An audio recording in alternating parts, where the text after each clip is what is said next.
Welcome to the playoff stream of it's the second game of I think I accidentally titled the YouTube video Losers Semis. This is just Losers Round 1 and the next one is Losers Round 2 because, why would you call it semifinals if there's only two teams in it? Doesn't make any sense to me. But I am joined by Sandy as my co-caster here. How are you I'm very doing? excited for this series. It should be good. I'm excited as well. Last time these two teams played, it was very eventful. There was a lot of action.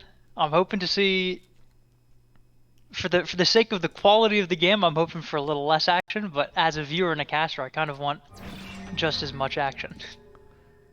Yeah, for sure. I totally had the wrong thing pulled up, which is good because I was used to the draft breaking every time your team plays, but since since your team isn't playing, we're going to be using the right draft website, so I need to have that pulled up correctly. What is your kind of prediction on who you think is going to win here? I think MetaBusters is the easy prediction because they're seeded higher, but I think either team could definitely do it. It was a close series between these two in the regular season.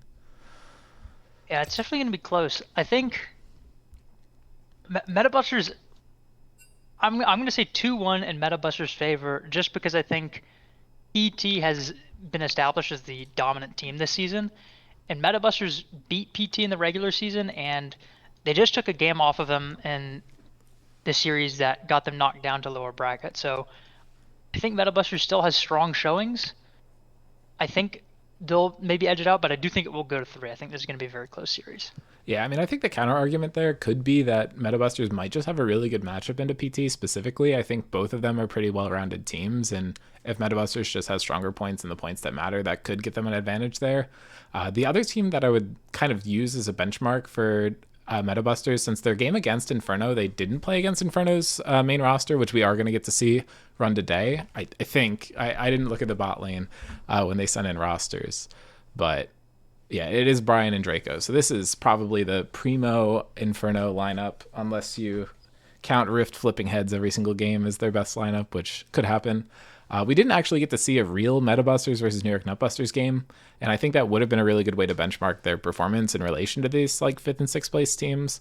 There's a big gap in terms of series record in the standings, but I think you do have to caveat that some of MetaBusters games were a little easier, considering one like they actually were not taking seriously, and then the other one Inferno is running an off roster. So I think you could definitely see either way going. I think my prediction on the podcast was the Inferno 2-1. Obviously, I'm very personally invested in this game because we do get to play the winner of it next week. But yeah, y'all have your match versus PT, and you seem to think they're pretty good.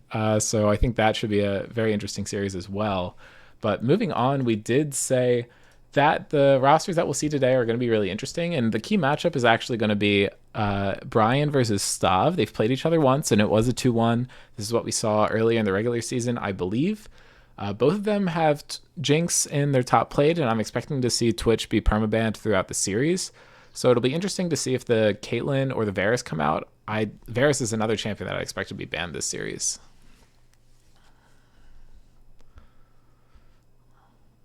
Not sure if you have any predictions for the bot lane matchup in this I series. honestly don't know too much about either of these players. I say Stav often goes for pretty greedy picks that scale really well. So I think oftentimes MetaBusters goes for more scaling style, and it's a measure of how much they're able to survive in lane instead of a measure of how well they're able to beat their opponent. So I think they're just going to be trying to stick to that in this series. They've done really well with their kind of scaling style this season, so I think they'll just keep it up. Yeah, and I think we saw in their last series an example of how to punish that. If you go for one early fight with 5 scaling members and you lose, you pretty much just lose the game on the spot. So I would personally hope that MetaBusters doesn't go for that. I think it is super greedy, as you said. I think across the map they tend to do that. They are really good at playing those scaling champions, but I'd expect to see some more early game pressure. I don't think Korn's actually going to be highlighted in any of these key players. I think Draco is going to be a huge threat from Inferno. I think her knowledge of support matchups and how to affect the map is really good. And Fudra on the other side, obviously able to do that same thing from the jungle role. But what I'm really going to be looking towards in draft is going to be these top lane champion pools. I think there's a couple champions that you just want to ban out against the opposing top laner. I don't think you should give Korn Darius, and I don't think you should give Canuck Varus, but Renekton and Aurora are kind of like the champions that are a step down from that. But a lot of teams have been really looking to pinch Korn's pool. And I think Inferno was one of the teams that really started doing that towards the end of the season. I'd imagine that's going to happen again here, but what do you think MetaBuster's strategy should be against Inferno to punish their draft? I mean, I'm actually kind of just surprised that you think that the Renekton is the lesser of the two between the Renekton and the Darius. I personally feel like Korn has had stellar performances. I mean, just 1v9 performances every time he's gotten his hand on the Renekton this season. So I would say, not for Metabusters, but for Inferno, I think you need to keep that banned the whole series. I genuinely Yeah, I mean, think I that think Korn on that character is unleashed. Yeah, I think double banning both is probably smart. In team format, he's 3-0 on both picks, and signups he lost once on the Darius, I guess, but he was getting camped by a certain high elo jungler, so I think you can maybe caveat it. But as someone who's played against Korn for season upon season upon season, there's a reason that you don't get to see it as much. I think it is the better pick than the Renekton for him. It's definitely what he favors. I think they'll almost guaranteed pick it if it's up. The Renekton just shows up more in the stats because he gets to play it more personally. But hey, if they give him the Darius and we get to see that matchup play out, I would be ecstatic. I would be less happy if we got to see the Varus top lane. Yeah, we made the mistake of leaving that one open when we played against Albert's Inferno and got punished pretty hard for it. So I'm hoping that Metabusters learns from our mistakes and keeps that one banned. I do think that because they tend to lean towards more kind of scaling comps, I would hope that they also ban the Amumu. I think Albert's had great performances every game on Amumu this season, and Amumu kind of just is a character that can gank really frequently, has really powerful ganks. Two banded Shosses is just really, really hard to escape, and it provides a lot of CC for any other laner that's there. So I think keeping the Amumu banned, keeping the Varus banned, and then one other character, I think you could maybe just ban another character from Canuck. I think that last slot is really flexible, and then I think for Inferno, as you mentioned, the Darius and the Renekton, I expect both of those to be locked up, and as well as Twitch, like that. Yeah, that would have to Twitch. be Twitch is the last one. I think that was our strategy into Metabusters. Yeah, I mean, I think you could ban a champion away from Omar or Brian or Draco, or just double ban out Albert or Canuck. I think if you're looking to target a player in Fearless, like a lot of teams have been doing against Korn, I think it would be Albert for Inferno. He has expanded his champion pool a lot, but I think he's suffered in a sense because he's gone really wide with it and hasn't necessarily improved a ton on the champions that he's added to his repertoire. So it's hard to completely ban him out, but getting him off his comfort is pretty easy. I think he has a big three of Amumu, Lilia, and Skarner, and once he's off those, the performance does dip. And I think Inferno is a team that you can afford some bans into so that he doesn't get to access all three of those across the 3 games. But we are getting into drafts, and we're going to see what's going to be targeted out here. I would expect that double top 1 ADC ban into Metabusters like you predicted.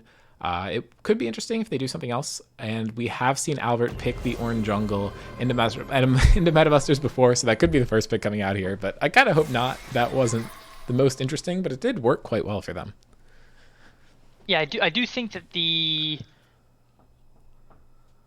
Ornn isn't as much of a flex as it often is for Albert's Inferno. I don't really see it as a Canuck character. And wow, they're going for a completely different approach. Yeah, they are just hard banning Tusini here. So Korn's guaranteed to get access to at least one of his top laners. Something that we have seen done previously is just let Korn pick whatever he wants to in the first game and then really start to put the pressure on him.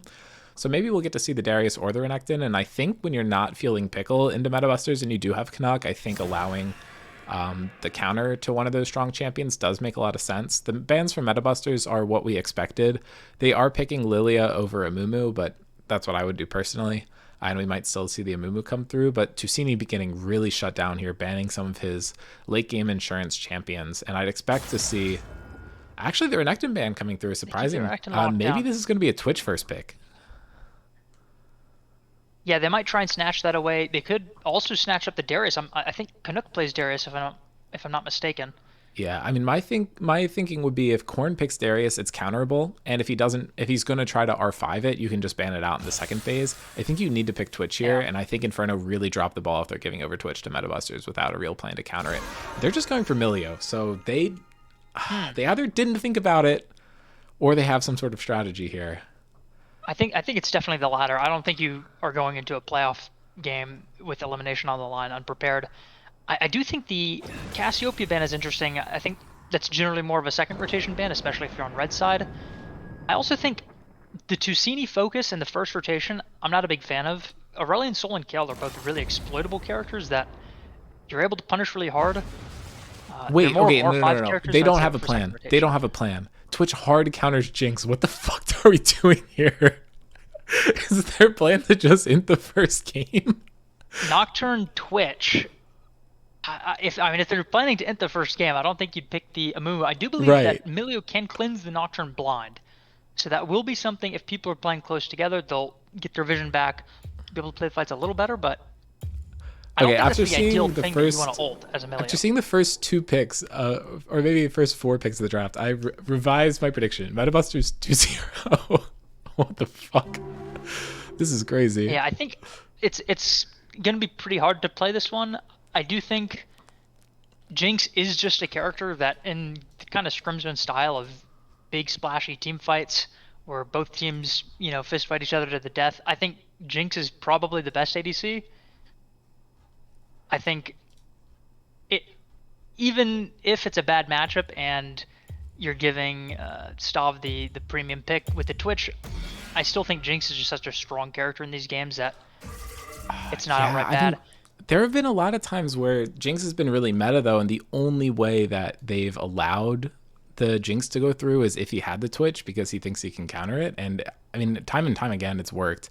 Just for some context, Stav has been allowed to have Twitch in 3 out of his 44 games this season, accounting main role and neglecting the fearless a little bit there.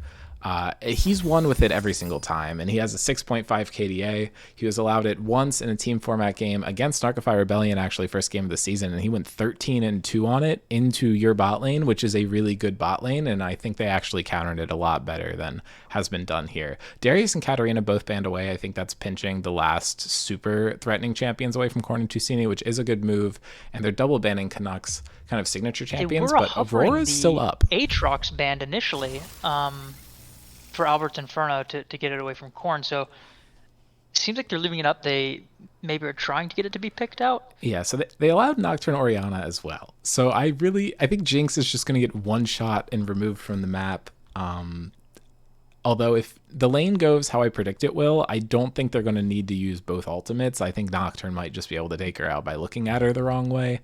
So I think a lot of pressure is being put onto Omar and Canuck to have some good picks here. And Canuck is going to need to blind.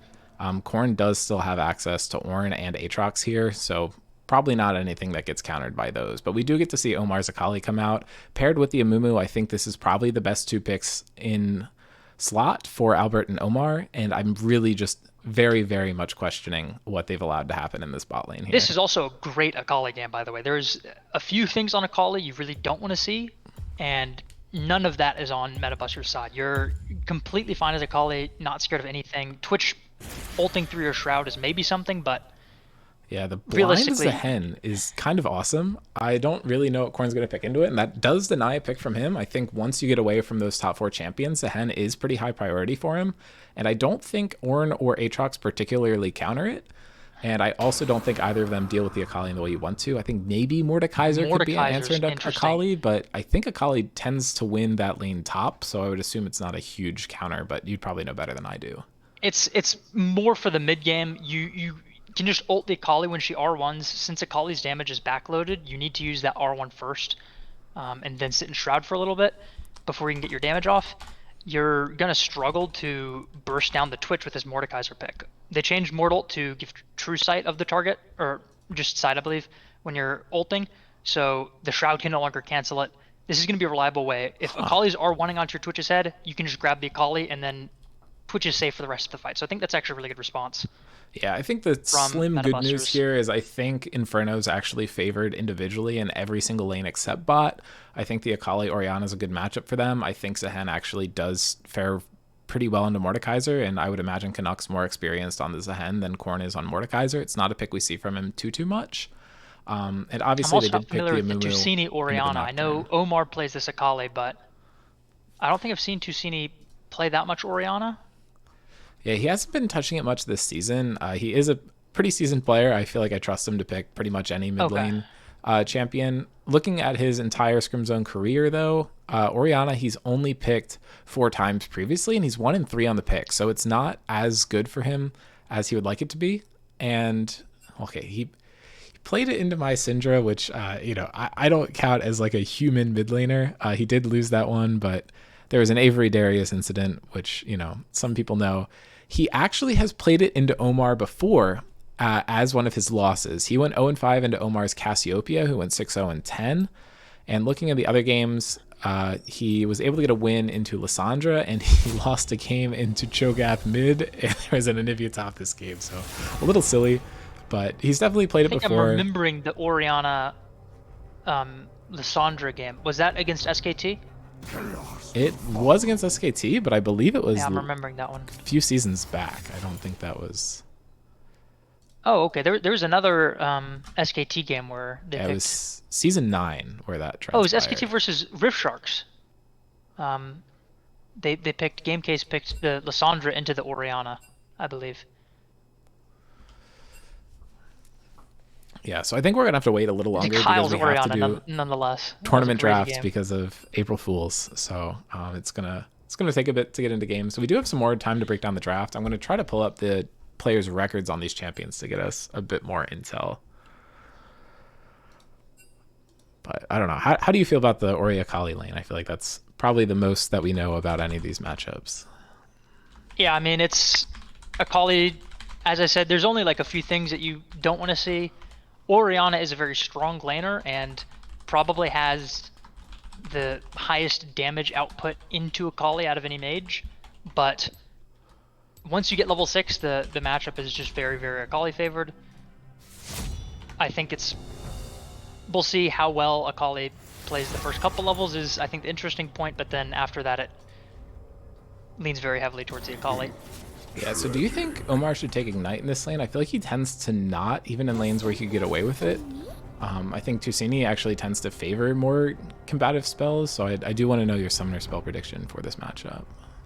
I just think ever since the season change with home guards, it's always Ignite on Akali. I think unless you're very, very intimidated by the player playing against, you should be taking Ignite with the Nimbus setup, because it actually gives you a ton of fighting power early on. I mean, genuinely, ever since they made home guards so you don't need to take TP, you're able to win some matchups early on that you weren't able to in the past with this kind of setup without as much of a risk. Yeah, so something you So I'm hoping to pointed see the out... Ignite. It's also more exciting. Yeah, well, I definitely want to see the Ignite, regardless if it's the right choice or not. I think it'd be fun. So something you had pointed out is that you think Jinx is a pretty strong champion this season, but we actually haven't seen it perform super great. It's 14-23 this season. Twitch, however, is 8-2.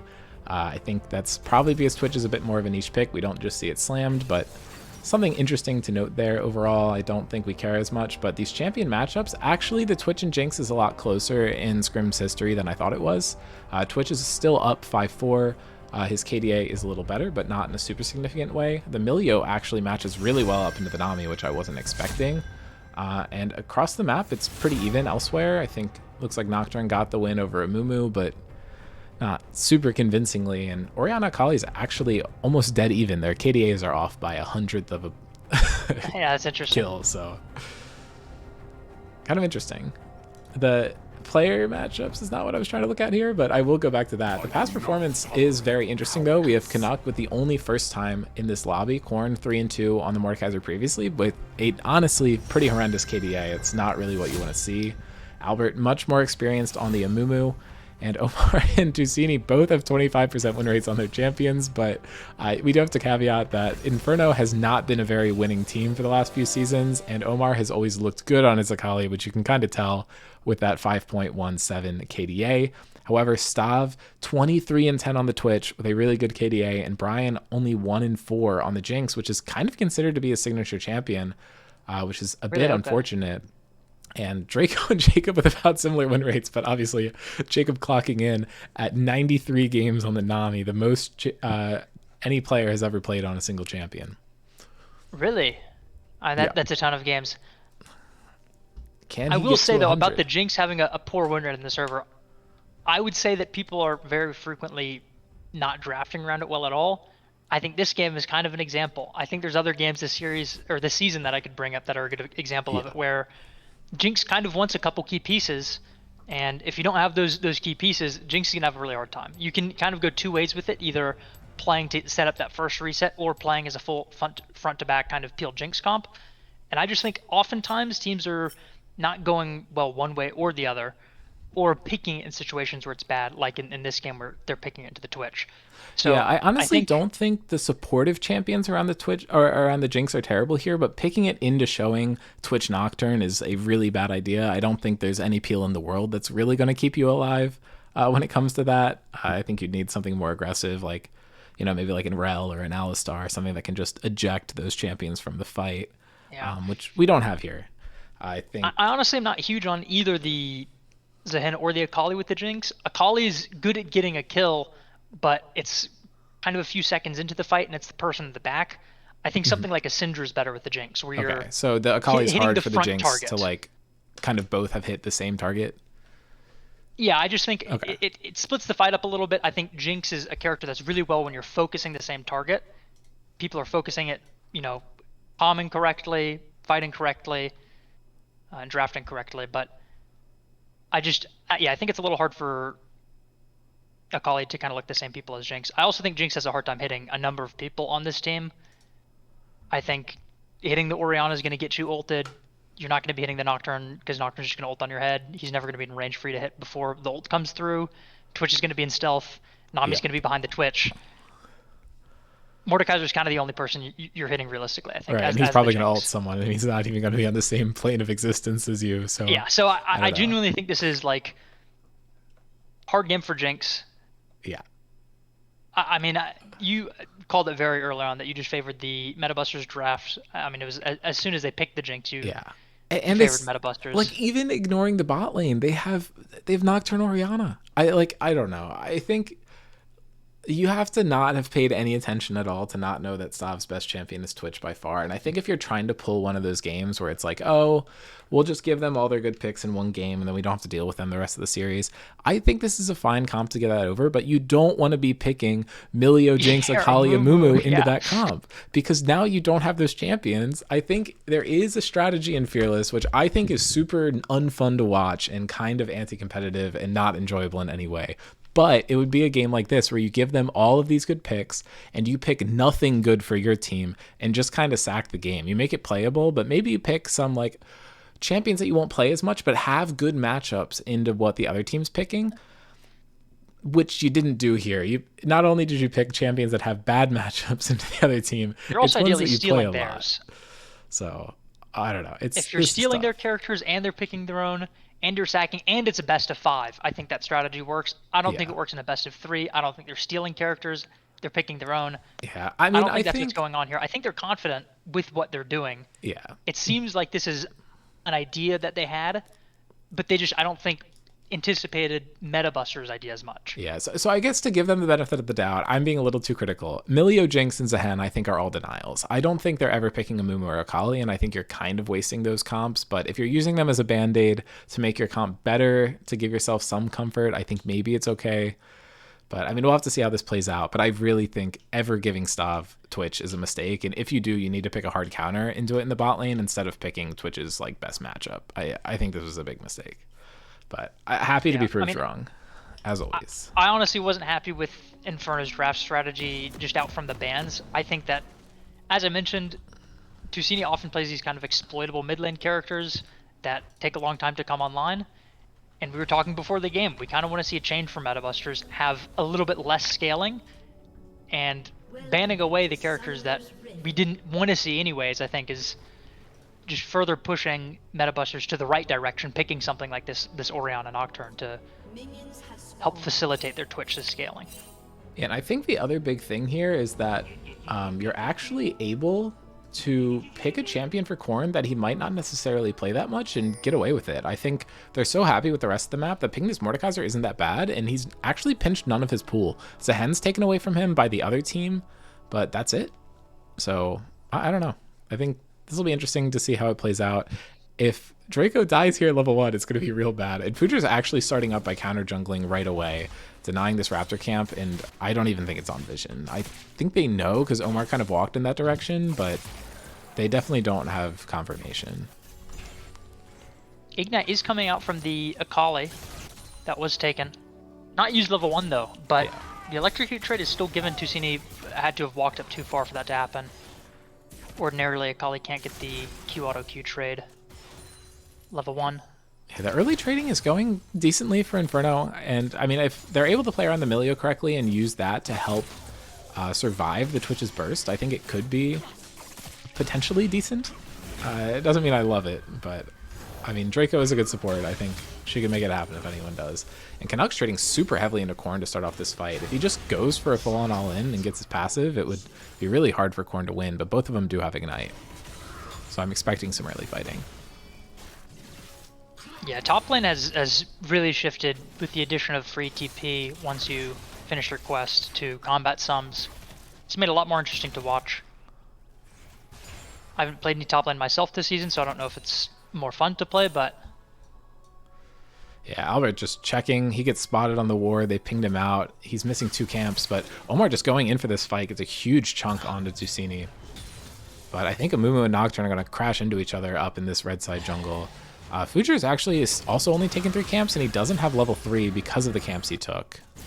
So maybe Amumu could win this, especially if he gets a smite down, but Future is going to win this out with the smite, and Albert just gets caught out here. He's turning onto Tusini, gets a lot of damage coming through, but I don't think he's going to be able to find the kill, and he's walking forward, and I think he is just going to die. First blood going over to Metabusters to start this game off. Not like it's a crash, but you have to move to your jungler there in that situation. Yeah, Stav falling down really low here. I don't think he's going to be taken out because he does have the ability to kite out here, and Brian is too low health and mana to really follow here. And Summoner was used from the Milio, and nothing burned by Metabusters. So I know conceptually later in the game, Twitch is favored into Jinx, but how's the actual first 5 minutes look for the lane? I think it's really support dependent. Canuck looking for a trade here, but is just going to end up dying. Fujer, really good setup for his laner there. All 4 sums burn top lane, but Korn coming out on top is what you want to see for Metabusters. Really good start of the game for them. They're up 1,000 gold already. But Stav walking up a bit too far. They thought Milio based here, and he might pay for it.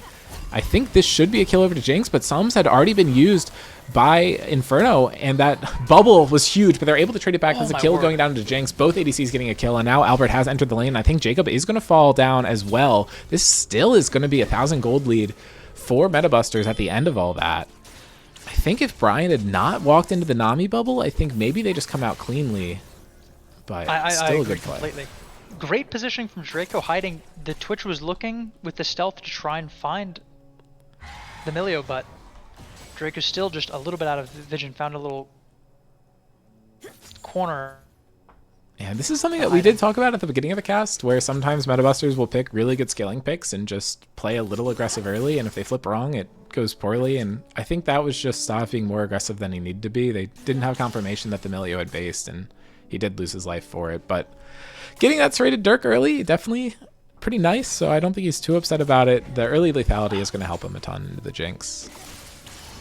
Now, do you think that we're going for a completed collector here on the Twitch, or do you think this is just to make the lane better, and then this is potentially going to be a different item? I would imagine it's collector. I will not lie, I don't know a ton about the changes that they've made to ADC itemization, but I don't think it's a bad move at all to just go for the early collector. It's still a good first item. I don't play that much ADC, but my opinion on the item is rather low overall. Yeah, I mean, I think if you're building it, you got to build it first. I think that's just generally true of lethality. It doesn't scale super well. Brian just getting completely chunked here, and here's what happens when you give Twitch some lethality early in the game. Yeah, it'll definitely... The Dirk is a great component. I'm not saying that's going to be bad at all. Yeah. I just feel like you're not setting yourself up for a really strong free item spike if you're going collector. Or as strong as you could opt for. But we're talking, hey, maybe Metabusters needs to shift their playstyle a little. Yeah, and Tusini actually caught out by Albert here. Gets hit by the first bandage. He has a flash, but Albert, he tried. He did predict the flash incorrectly, but still, that's a good summoner spell to get off of the Orianna. He said a lot easier for Omar to threaten a kill. Still has the Ignite and the ultimate available for him. Just hit 6. Oh, and actually, he had the opportunity to go for it. Jacob's flash forced out of him. Albert walking forward, looking aggressively. And top lane, we just saw a little bit ago. I'm going to shut up, though, because Stav's looking for a fight. And now Nocturne has joined the battle. That is Brian flashing under tower, forcing Future to take some damage, but he's just going to pick up a double kill. Nocturne is so strong at this point in the game. Yeah, 4 KP right now. This is also a really big... I mean, if Nocturne gets ahead, that's kind of worst case scenario. Yeah, and Omar's just going to find the kill, drops to the Q, and that's what you want to see. The solo laners with a lead. Top lane, we've seen going really well for Korn at this point. Mordekaiser is such a stat-checky champion, and any sort of lead really snowballs it for him, and he's been making really good advantage of it, especially because the Hen isn't going to come online super fully until later. He's able to snowball really far if he gets an early lead, but considering he got put behind, it's going to be a rough beginning of the game for him.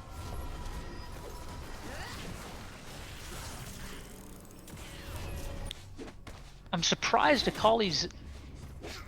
I guess that makes sense, how much gold she has. I thought she would have a little more gold, but was down a decent amount of CS into the Orianna. Yeah, she's walking back to lane with 250 in her pocket. Ideally, you'd like to get a little more spent than that, but it's not enough to get the alternator breakpoint. Yeah, the alternator is a huge component. One of the best in the entire game. It always just makes me sad when the alternator effect goes away when you complete your item. It's kind of bullshit. Thankfully, you get to use it whenever you choose, and it slows people as well. Well, depending on what you build into. Omar just trading so heavily into the Orianna. He's making really good use of his smoke screen to make sure she can't trade back too heavily on him. But he is going to be the focal point for them. They're going to need to make sure that they're playing around the Akali in these skirmishes. Because if they just play around the Nocturne and the Jinx, it's not going to be great. Yeah. He's playing into the Nocturne. But this is the ultimate coming out from Canuck, but he just gets smacked down by the Mordekaiser.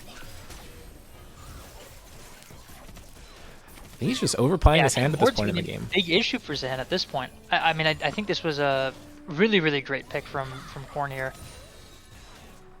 I'm not sure how the lane-to-lane matchup looks, but in the game it's great, and clearly it's working out in the lane, so...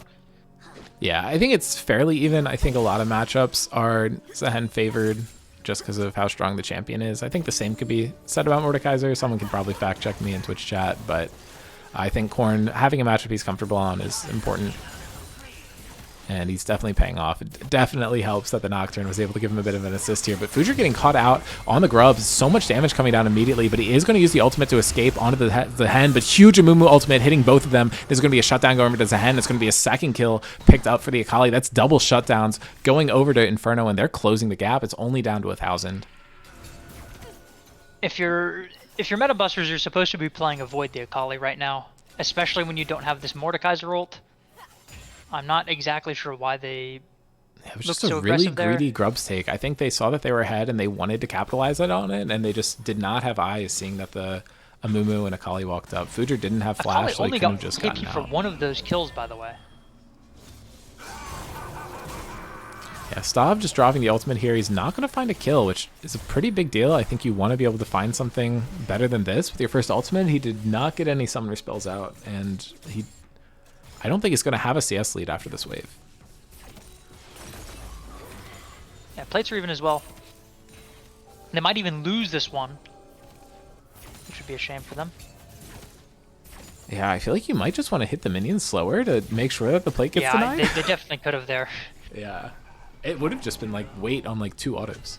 But now they're committing a 4-man rotation towards the spot lane. Jacob dropping the ultimate already, not going to connect onto anybody. Melio flashing away and dropping the ultimate because of how much damage he took from Tusini. Future does not have ultimate and he's not able to help, so that really was kind of a fake 4-man roam. It was just a rotation from Tusini, and he gets 2 Melio summoner spells and an ultimate, but that's it. And they get to collect that plate that was generously left up. And Future's ultimate is now online. If they get ultimate, or if they get vision on Melio, I think that might be a kill. And Stav's walking forward to look for it. He's going to see the Jinx, and now he gets vision on the Melio, and Future is going to walk forward and pick up the kill, but as he's only going to find one. Can they look for this dive on the Jinx is the question. If they can, that'd be quite good for them. Nocturne would have to hold the wave, ideally. Now's And the they're time. going for it. Mumu's in the area, Worth it, he but won for one. Tusini's coming too. Brian just needs to trade back one, and I think he's happy, and I think they found it. Oh, And they Jacob didn't even living have to with just lose over 100. But if Konami Tusini gets for caught it. here, and I think Omar should really easily be able to pick it up. Tusini flashing over the wall after he gets hit by the E, which is not what you want to do. And Omar looking for more, has the second cast of his ultimate available. And that's a huge ultimate from Albert. He's able to connect onto two, and I think Omar's going to be able to pick up another one. And scratch what I said about the draft. Inferno's just playing so well. Omar almost found another kill there to put them in the lead, but they've evened up this game. Rocket coming in. Brian! Right on target. So good. Canuck Yeah, and what a Korn fighting misplay. it out, and Tusini Canuck was has ultimate and ignite. the I don't tower think he's for going to some win this, but he is going to use it. He doesn't have enough to stack up for his passive, and that is going to cost him That was the fight. close. Yeah, I'm not sure why Tusini was kind of just behind the tower and goes for an alternator instead of Merc Shreds. Very greedy build, but might get a kill. Just forces the flash. That was pretty close. I think you're pretty happy with that. I think Omar had not thought about the fact that the ultimate had been used so long ago and just overstayed trying to get some tower plates.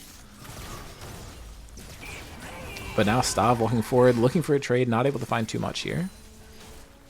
I will say, with the lead that Akali has, though, you're so far ahead, you don't really need your flash that bad. You can simply just use your E to close gaps. You don't need to use it for the shuriken at all. You only need the flip. Opting for the double flat pin build, I imagine. No Hextech Gunblade. I think that's a little bit more damage, but I kind of don't like it. I think Gunblade is just so OP on Akali that it's never worth giving it up as your first item. Interesting. I've heard both takes from Akali players, so I'm not insert my own opinion here. Do you have any love for the Proto Belt on Akali? I know you like it on a bunch of other champions. Oh yeah, I went Proto Belt all the time, and that was basically always what I went first item on Akali before Gunblade got added, but... Yeah. Well, they actually could have Akali does spotted not Stav make use out there. of They the missed 20 the haste. bandage, but if they connect on that, I think that's a free kill onto Twitch.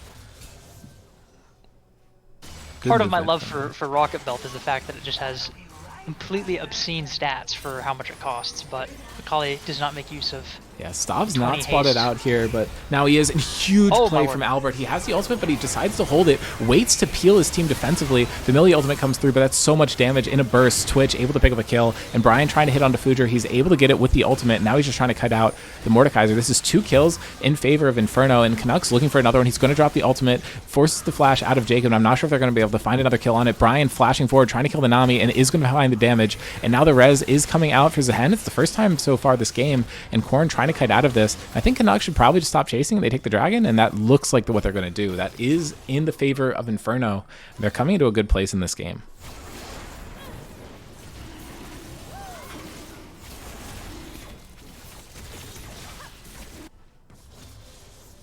And I'm not sure Omar can't just kill Korn here. It's a lot of damage on him. And that pull from Mordekaiser was a big mistake. It lets Akali get the gap closed, but Stav's looking to just burst him here. He's going to find a kill onto Emilio. He's not able to kill the Drake, but now Fujer and Stav are both here looking to fight. Albert flashes over the wall, and I think that was a big mistake. Unless he's able to stall until Omar gets here. He does not have the ultimate available, but he's going to find the bandage toss onto Stav, and Omar connects, and he's going to be able to find a kill onto the Twitch, but now they need to get out. It's a 3 versus 3, but they've already used a lot, but they're going to find a kill onto Sini first, and now Fujer's falling down low. I think he's going to be able to find a kill onto Canuck, and that is going to go through, but Albert trying to stun him up, and if Omar can get here, they are going to be able to kill Fujer, but really good spell shield, able to block the Q. It's not going to be enough though, and Jacob's going to fall as well, and that turns into an ace after 2 initial kills. And wow, Inferno just turning up the heat in this game. Now they've pulled ahead with 1,000 gold lead, and Omar 7-0-6 on Akali. I guess it doesn't matter if you give Stop Twitch if you have Omar on his signature champion. I think, yeah, it was a great game for Akali. Not banning it was a big oversight on MetaBuster's part, and they're not playing around it either. They're giving fights that are really good for the Akali. If you just play it a little bit patiently, play through this bot lane instead of playing around these river fights, this Akali doesn't get this fed, and you're just able to scale up and win the game, I think. But yeah, they're able to get Rift Herald. Korn gets the top KP tower now and for trade Akali. for it. First tower does matter this season, so it closes the gold lead a little bit, but I'd imagine Rift Herald is going to get them more value overall. Although they are dropping it right away, and Fudra's in the area with ultimate available for him, and I think if they overplay here, it's going to be real bad for them. Stav closing in, and they are just going to use the Nocturne Orianna combo. It's going to take out the Jinx right away. Millie going to try and kite out, but Albert is just going to get taken down here, so this is going to be a 2 for 0. They get a tower, but that is not worth losing 2 members. Yeah, I think that's what all the fights should look like for meta busters. Just choose where Akali isn't and fight there. You have the Nocturne who's able to join it really easily. Yeah, Korn's actually able to pull out a 2-level advantage onto Canuck, really doing well in this lane. If it continues to play out this way, I don't think the roster swap matters at all in this series. Yeah, and I'm going to be honest, I think Canuck has been one of the top laners I've been most impressed with this season. So seeing Korn do this to him is really surprising to me. Yeah, it is a little ludicrous that Akali doesn't have a shutdown here, but I think the fact that she only has 110 CS is why that is. And the fact that they're down in gold. Will not pretend to know the league shutdown system. And now Omar just going for a kill on the Jacob. Yeah, doesn't even need to use R2. Albert looking for a play into Tusini here. He might just be able to find the solo if he connects with his bandages. He's not going to be able to as Tusini gets into the wave. They're looking for Stav. They have no clue where he is. It's tricky to push up here, especially with Fudra in the area, although no ultimate on Nocturne is going to make him a little bit less of a threat. Unfortunate for Inferno that they have to have the jungler cover this wave. Albert walking in, he might just die. Tusini's ultimate just came back up, and it is going to secure the kill for him. What? No, he misses the auto. What the hell? I think you missed the auto and the W and the Q. Oh my god. I take it back. Maybe Tusini is not him on the Orianna. I will say the build is not it on Orianna this game. I imagine that Alternator's going to be a Shadow Flame. You're trying to just attach a bomb to the Nocturne, which you can do, but I think it's going to be really hard to lane into the Akali if Akali chooses to lane into you. Yeah, but Maybe right that now would have happened no matter what, given the lead that Akali has, but... Yeah, Metaverse kind of pump faked like a roam onto the Akali there. I think they talked about it and then called it off in comms. They had 4 people walking in their direction, and they changed it back. But yeah, I mean, I just don't think you can make any look on this Akali right now.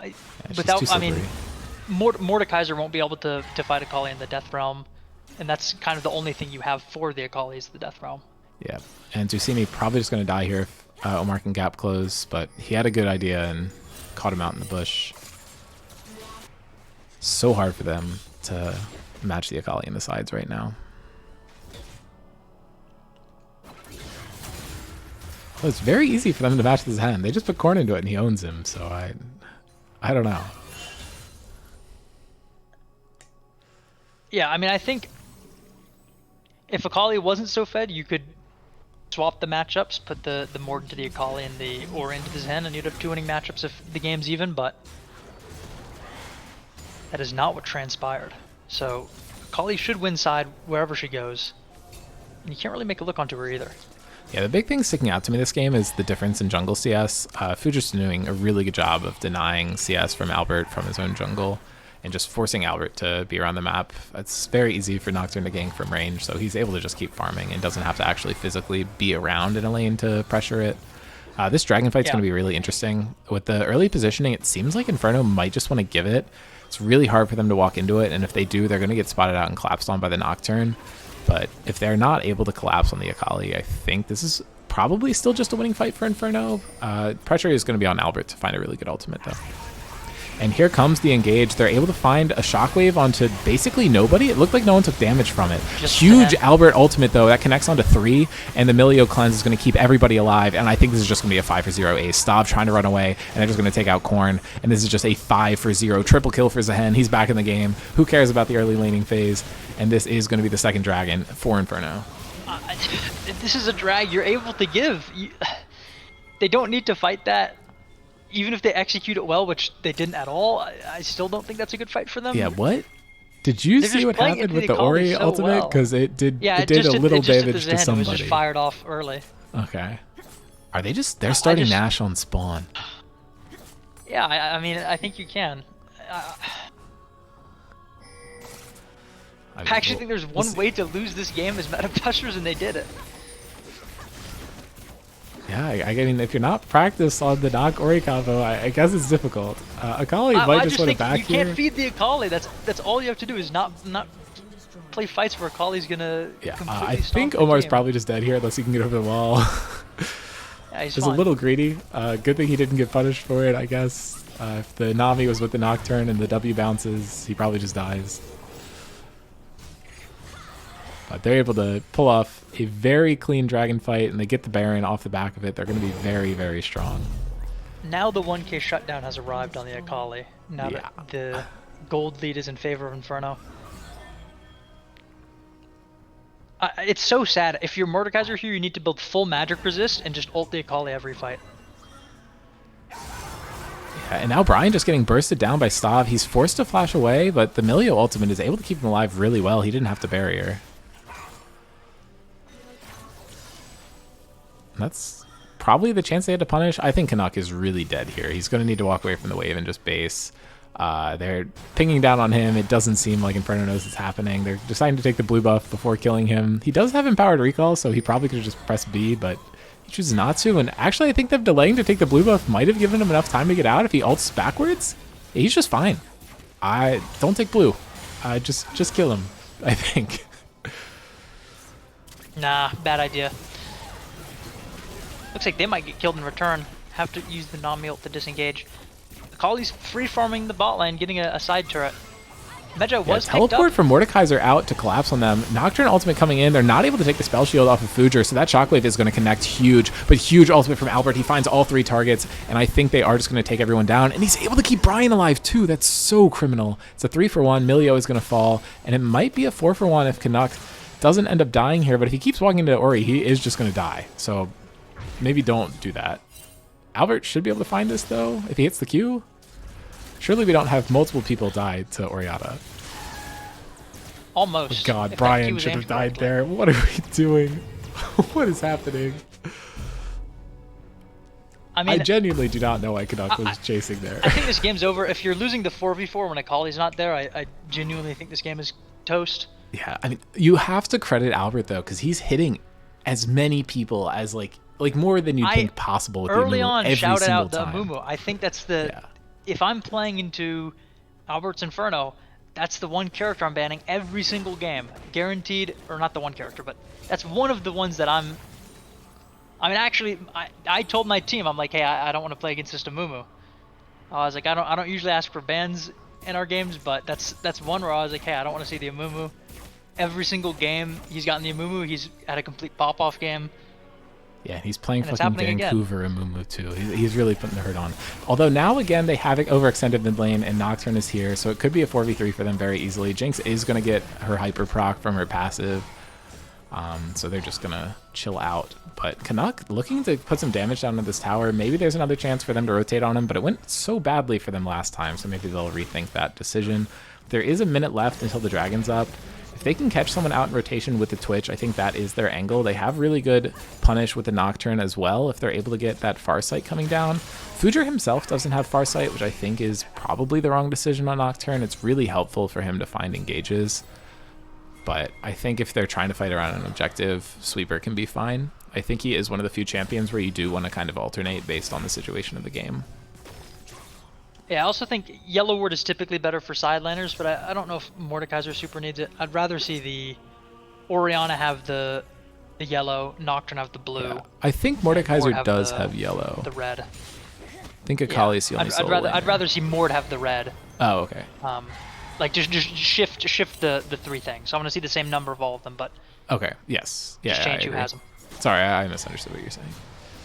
Fuger looking for a punish onto Albert. Omar's in the area though, and if Omar just gets into this fight, all of these people are going to die. Fuger just walking forward though. They take a huge chunk off of Albert. Half his health is gone, and Stav's looking to go in here. If he's able to delete the Amumu really early into the fight, that could be huge. But Albert just trying to find his engage. They have some vision, but not a ton. Canuck walking in, trying to disrupt. Stav just takes stealth and walks completely out of the fight, so when he walks back in, they're going to be able to see him.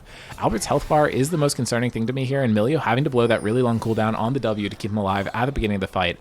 Amumu does have flash and ultimate, so if he gets a flash bandage toss into this wad of people and hits a good ultimate, or even better yet, the Q in and then the flash ultimate to reposition, it's going to be absolutely abysmal for them. Sav trying to find an angle with the Q. I'm not sure he's going to be able to do it.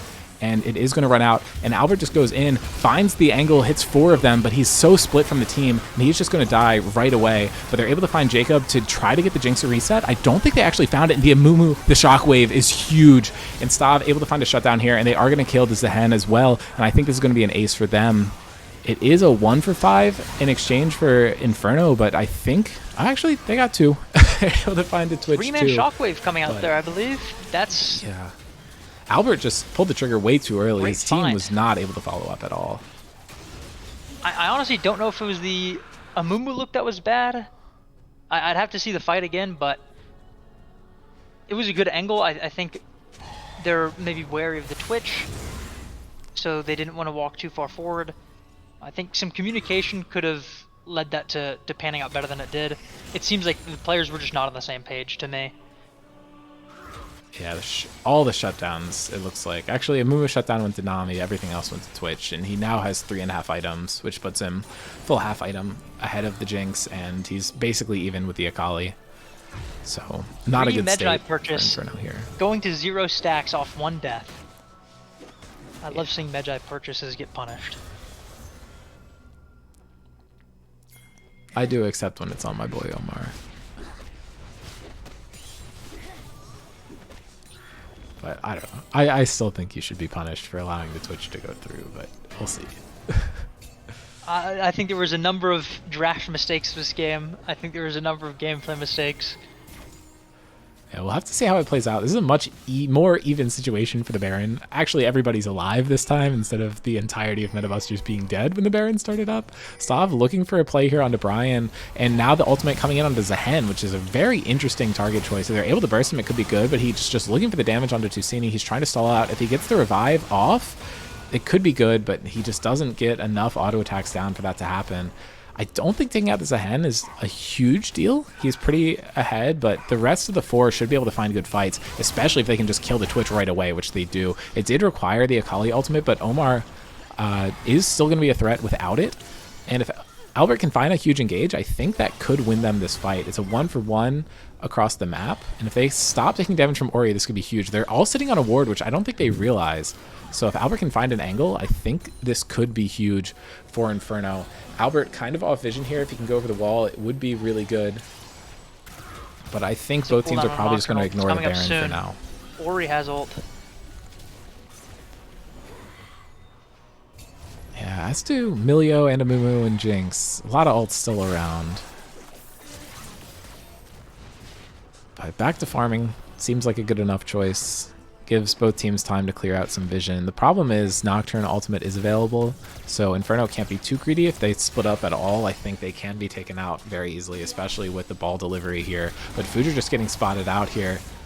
And if they can stun him up, it could be really bad. Huge ultimate coming out from Albert, and the punish is there by Omar, but he just gets taken out by the Twitch right away, and this fight is winning for Metabusters. The Milio comes out, and now he's just going to try to have to run away. Flash coming through by Korn. He has already used the ultimate, so Milio should just be able to kite this out, unless Stav can get the movement speed. Nami buffing him up. One good kick here could save Milio's life, and it is going to come through that way. And they need to take out the Twitch to start the fights. Finding any other target just isn't going to do it, because Twitch has the ability to light up Akali as soon as she walks out of the Shroud. And we see that come through here. Yeah, ADCs are very frightening when you're playing Akali. They just do so much damage, you genuinely can get like 3 auto'd, so if you don't have a good fight, you can just get blown up instantly just like that. Yeah, and Canuck just trying to solve this out. He might find the pick onto Stav, and he's so close. The Ignite almost takes him out. He stops the Nash, though. Yeah, good look from Canuck there. Yeah. Trading your life to deny enemy Nash is definitely worth it at this point in the game. Yeah, it's just, it makes you wonder, what would he be doing in this game if he hadn't lost early? Because he's almost probably could be doing a lot of work ahead right now. Yeah, there was, I mean, you had to have known that first gank was coming. Just went mid, moved up to might scuttle. just be picked off here. Omar finds him. He's going to use the ultimate to start it, but he misses the E1. Yeah, bad sequencing there. You don't need to throw the E out with how much damage you have at this point. Oh, but he gets caught out. And once again, they really butcher that Ori Shockwave delivery. And Omar's going to need to try to get out of this, but I don't think he's able to. I wonder if they ever practiced it. It doesn't seem like it. It seems like they're first timing it to me. Yeah. And so much damage going on to Fujer. The Jinx is definitely online and forces the flash out of Tusini. Albert didn't even use anything. He just threatened it. Korn getting knocked away here. He's probably going to look to ultimate onto somebody. It looks like he's not choosing to do it onto Canuck, and they need to be really careful. Huge chunk of damage coming onto Canuck. Actually, doesn't look like he touched anybody, but he's now has the revive available. They can look to fight him, but Twitch on the flank here. They're going to take him down immediately, but Stav on the back, and he is just going to drop the ultimate. He's going to take out Brian. He gets collapsed on, but I don't think it's going to be enough. He's trying to find the kill on Emilio too, and Zehen falling here. Don't know why they chose to go for the 4v5 afterwards, and actually he gets the burn on the Emilio too, and they're going to be able to secure Nash. And it looks like Metabusters is back in control of this game. Stav just doing so much with the Twitch in this late game. I know I'm pointing out that the Metabusters just have a draft AI that they use. I actually think it's a good draft coming out for Metabusters. Maybe that's part of the reason. I know Snow has mentioned in the past that it's been responsible for some decisions that I've considered pretty good in their drafting. Yeah, I don't know. I think it's also been responsible for some pretty questionable decisions, so who knows. They are getting themselves the soul point here. Pretty in control of the game. I won't pretend to know every draft that Metabusters has had. I can't remember them all, but I do feel like overall they've had some pretty good ones. I do think they have gone too heavy into scaling sometimes, but when they have a more kind of balanced comp, kind of like this, I do think it's a very well-made comp.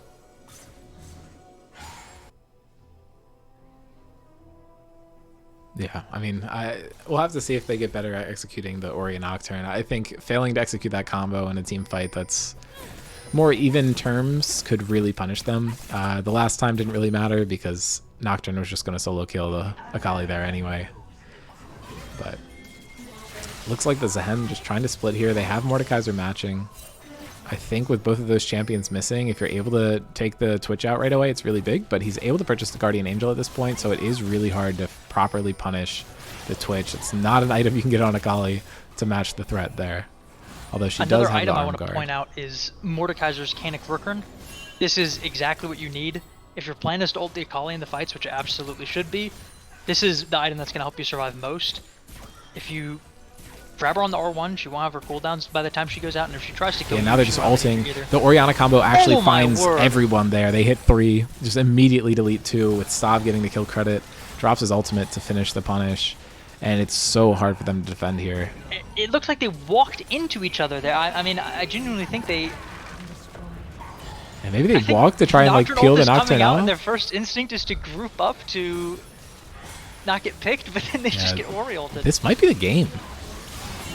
Yeah, I think it's very hard to play without your ADC in this position here. I think it should be double inhib. I don't think it's a game, but I do think a double inhib should be coming out from the side of Metabusters. If they can find a good kind of like counterfight here, they do have a Kali and a Mumu ultimate still. So it's very easy for them to put a lot of damage down. And the respawns are coming through here, so I don't think they can get the second inhib. The game. Especially when Mord is still around with the ult. I don't think you look for that fight. Yeah. Yeah, if they'd found an angle before they were able to regroup with Mordekaiser, I think it could be worth fighting, but they weren't able to find the timing there. They also only get the mid inhib, so not as good for the Metabusters as it could have been. I expect nothing major will happen. Actually, Metabusters does have a pretty good ability to force things with the Twitch scouting things out, so maybe something does get forced before the next objective. We'll see how things go.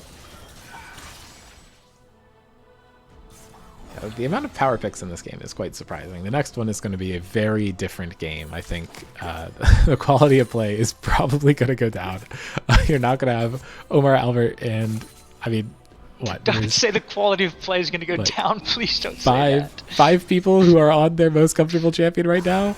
And now Omar has to just pop the shield. He's actually able to stop killing him there. That's crucial. I think Stav did not really do the math and realize that the reason he's getting all the kills is because he waits until Akali goes out of the Shroud. Yeah, the rest of the team wasn't there for the follow-up. I do think if Nocturne and Ori are near you, that should just be a kill.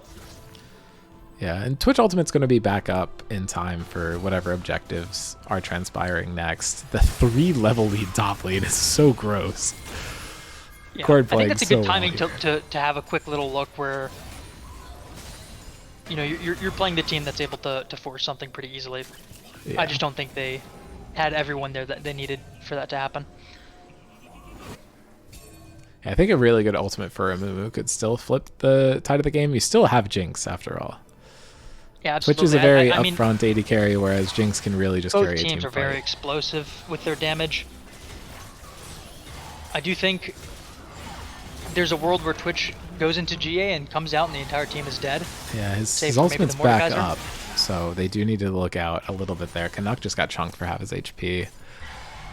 Now they're walking back out onto the map. I think they're probably going to try to reset and force the soul. Cloud Soul is a very good soul, especially for the people on Metabusters. The Cloud Soul here, if you just play it with mid-prio, they have vision set up for the Baron already. Well, I think they can just threaten the soul, and if they have to walk into them, if you're walking into this composition, it's so bad for you. And as you can see here, I mean, they find out Albert. Push mid and end. I don't know if they really need to look for it. I'd rather see them prioritize the mid wave. But it looks like they're going for the soul here. They're going for it. Jinx has to be split to deal with this. I think it's pretty much uncontestable. I think if Inferno goes to stop this, they're just going to pay for it with the game. Yeah, I think at this point, why not take Baron too? Yeah, you definitely want to go for Baron. I think that's the more important objective. I guess the resetting if you're in a position where you can close the game out with it.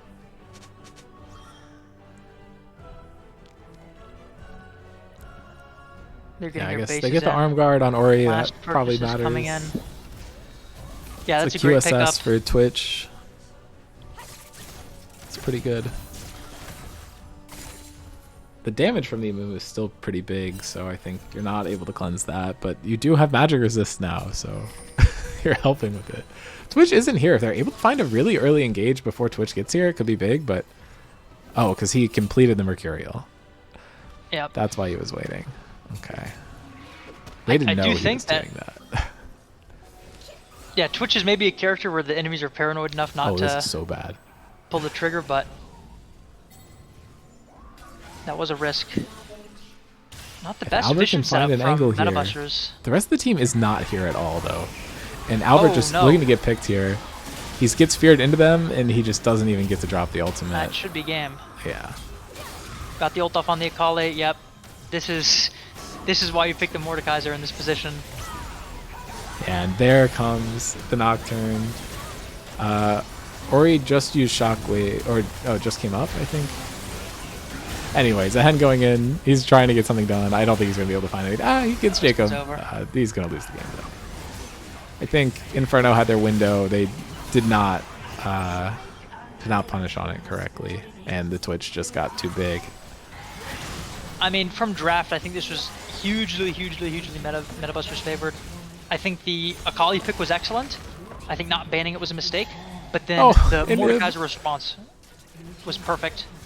They have plenty of time. They're not worried. Yeah. What a game. Letting the Twitch through, huge mistake. Letting the Ori through, huge mistake. So many mistakes in draft from both teams, in my opinion. I'm hoping to see them polish it up a little bit. They maybe leaned too much on the draft AI for bans. They gotta remember that. Well, now they don't have to anymore because all of them are gone. All the good characters are gone. This is so much comfort taken away from so many players, and I think it really relaxes what you're able to do on the bans, and I think maybe you're able to target ban more specifically for your comps. I don't know what the side select was, and it looks like Inferno actually has taken red side, so they're going to have counterpick for top lane, which I think puts Korn in a very tough spot here. I'm interested to see what the blind pick from Omar is going to be, because I don't think he's going to have the opportunity to get counter, and I think maybe this opens up the possibility for Korn to pick in the first round before his bans, like before all of his champions are banned, but maybe that would allow Omar to also get counter pick. So I think Metabusters has a lot to think about here. and how much they're prioritizing getting Corn on one of his more comfortable champions versus not. But our draft, or the next draft, is going to be starting in 3 minutes, so If I'm Meta a bit of time to Busters, think about it. I'm B1ing Renekton if it's open. I'm without hesitation just snap picking the Renekton if it's Yeah, open. I believe they I did don't expect AI to leave it ban it open. out They did last ban it time. first rotation last time. Yeah. I mean, he'd probably Apart do from that with the that, Darius too, but we'll see. I think does Albert play the Mundo? That would be another potential B1 pick where you could steal something away from them. He definitely could. I don't know if that's very likely. I think the Skarner It is seems like it could be in probably... his wheelhouse. Yeah, the Skarner is what I'd expect to see come out if the Lilia keeps being banned.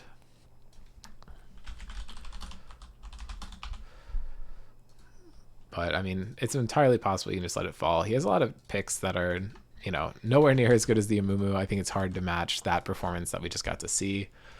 But I think he has a lot of other ones that he can perform at a, you know, playoff game level at. But losing the Akali and a Mumu in the first game and not getting a win off them is really going to bite Inferno as the series goes on. And Metabusters is very happy to get a win.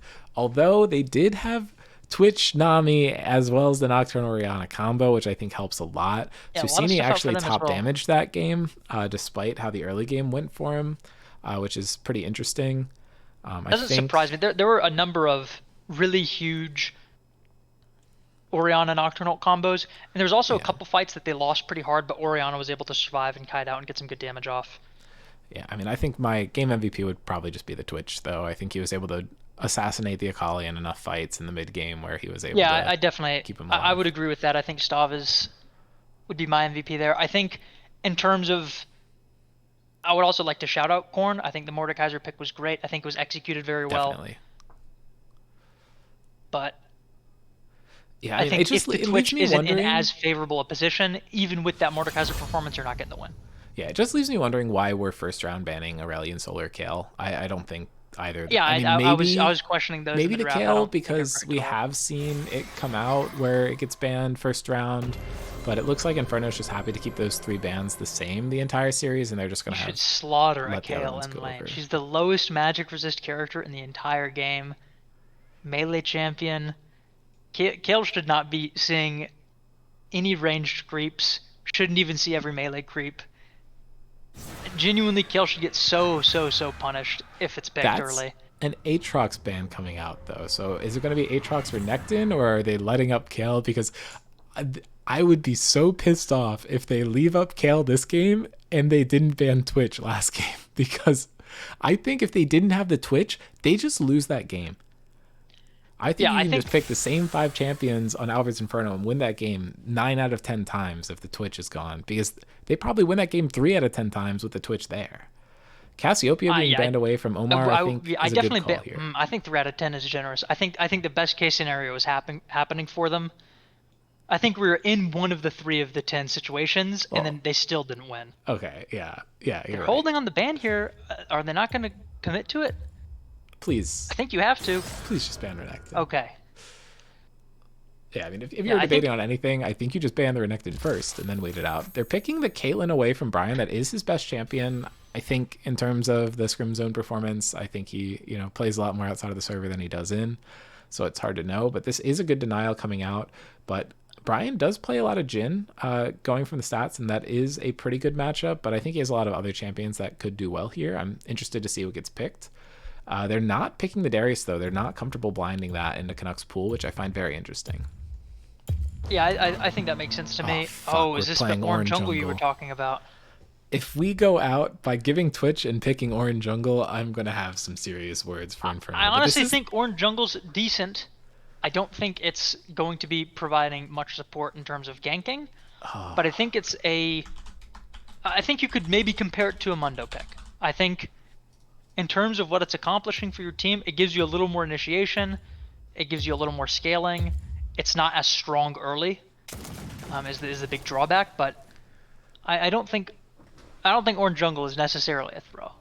Yeah, so for context, in the previous series that these two teams played, in the second game, Stav had Jinx and Korn had Zehen, both of which have been denied.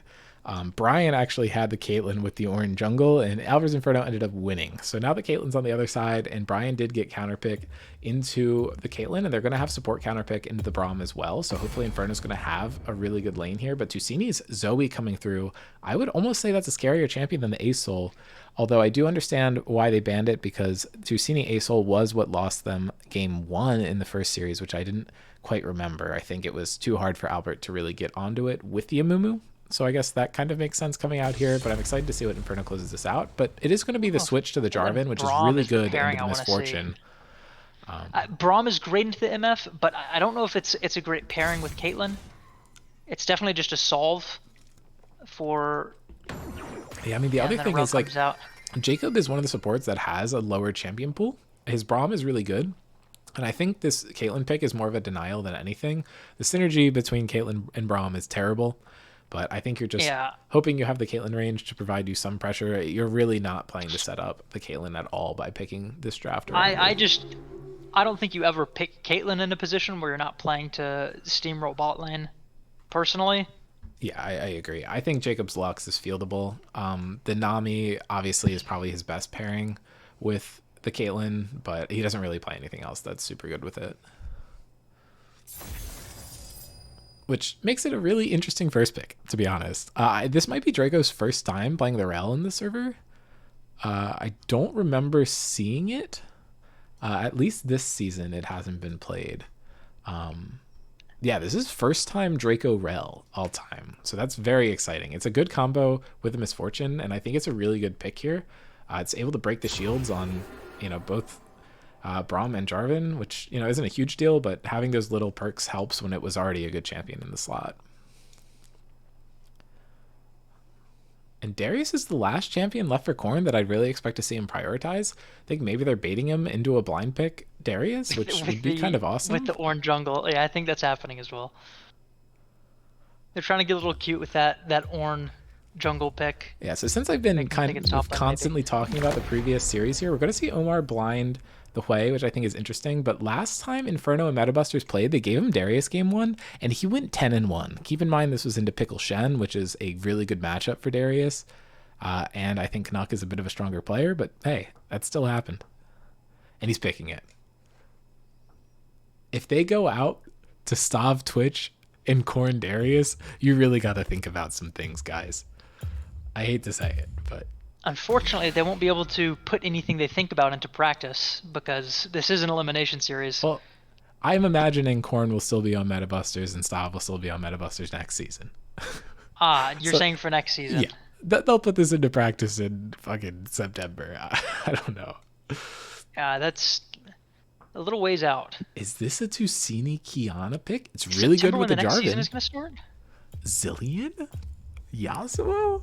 Okay, we're locking in Xerath. This is just Artillery Mage v Artillery Mage, but those were some fun hovers. I actually think this Xerath pick is for the Misfortune. I think you pick the Xerath, Misfortune ults, you slam your ult. You're playing in a really far back position. I think there's just so much threat onto this Misfortune. It's really hard to get a good ult off. You have the Jarvan, the Braum, and the Xerath, I think, are all kind of solves for it.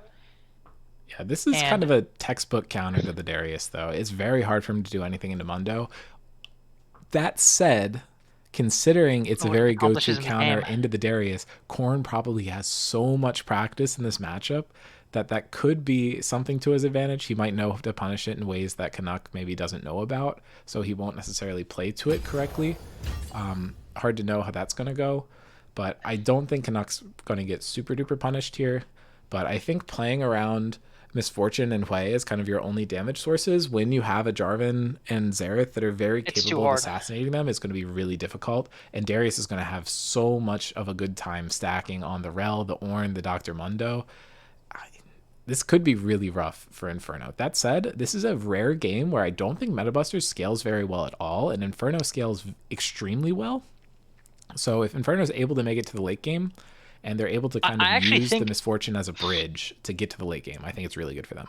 I think Metabusters scales are good enough. I think because the characters that they have are kind of solves for the damage on the side of Inferno, like I think the Hui is pretty uncontested. I think the Hui is a great pick here, and it should have a pretty decent time into most of Metabusters.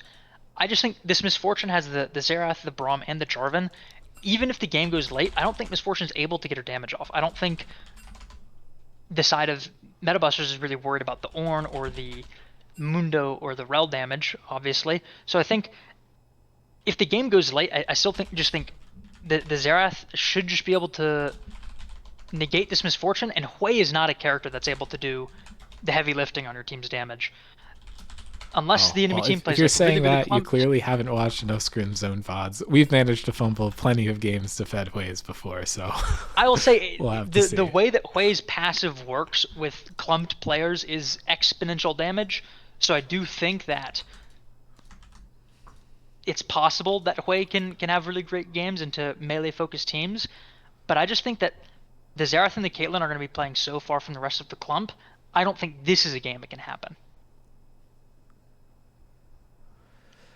Yeah, I'm very interested to see how this plays out. I think if you are Inferno and you end up losing this game, I think you have a lot of stuff to kick yourself about. I think you've given over so many comfort picks.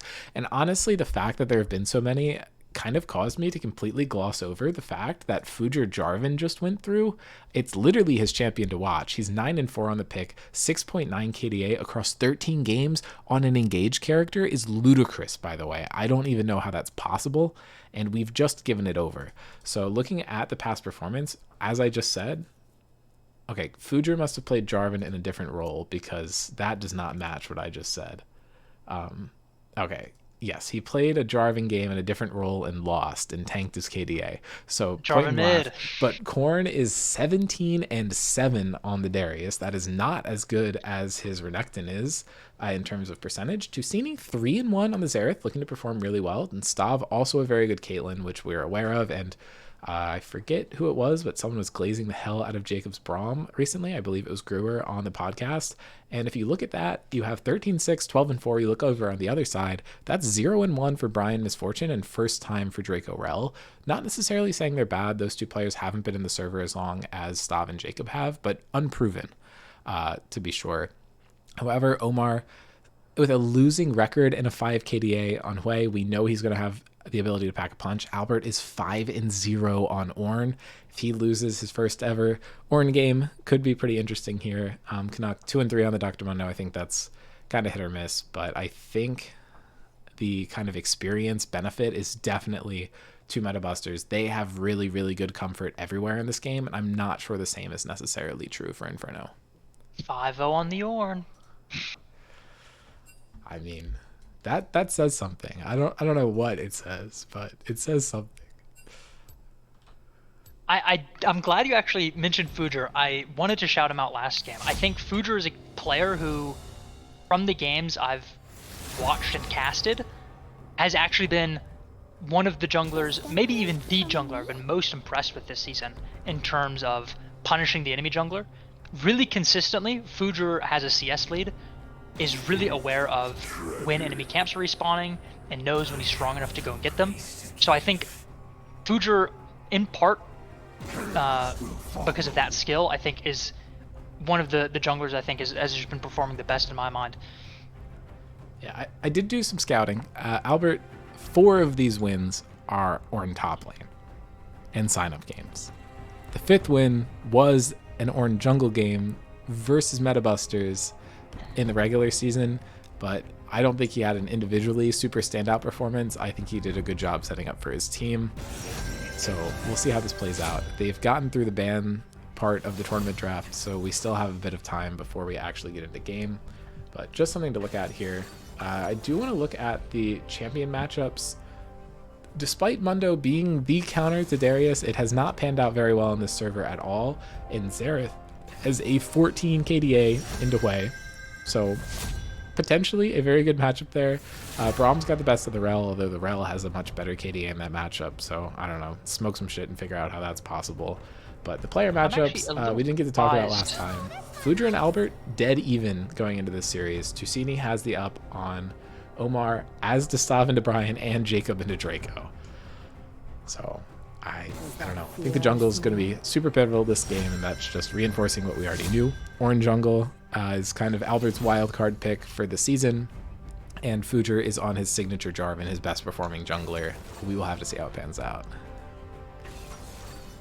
I was gonna say I'm surprised that the Mundo is kind of seen as the staple counter to the Darius. I'm sure the win rates are favored to Mundo, but I think in a team setting where I think the lane matters less and you're more able to play for kind of the mid game, I think Darius does pretty favorably into Mundo in the mid game. He's kind of a big beefy target you can get your stacks on and then cut through a lot of the HP with the true damage.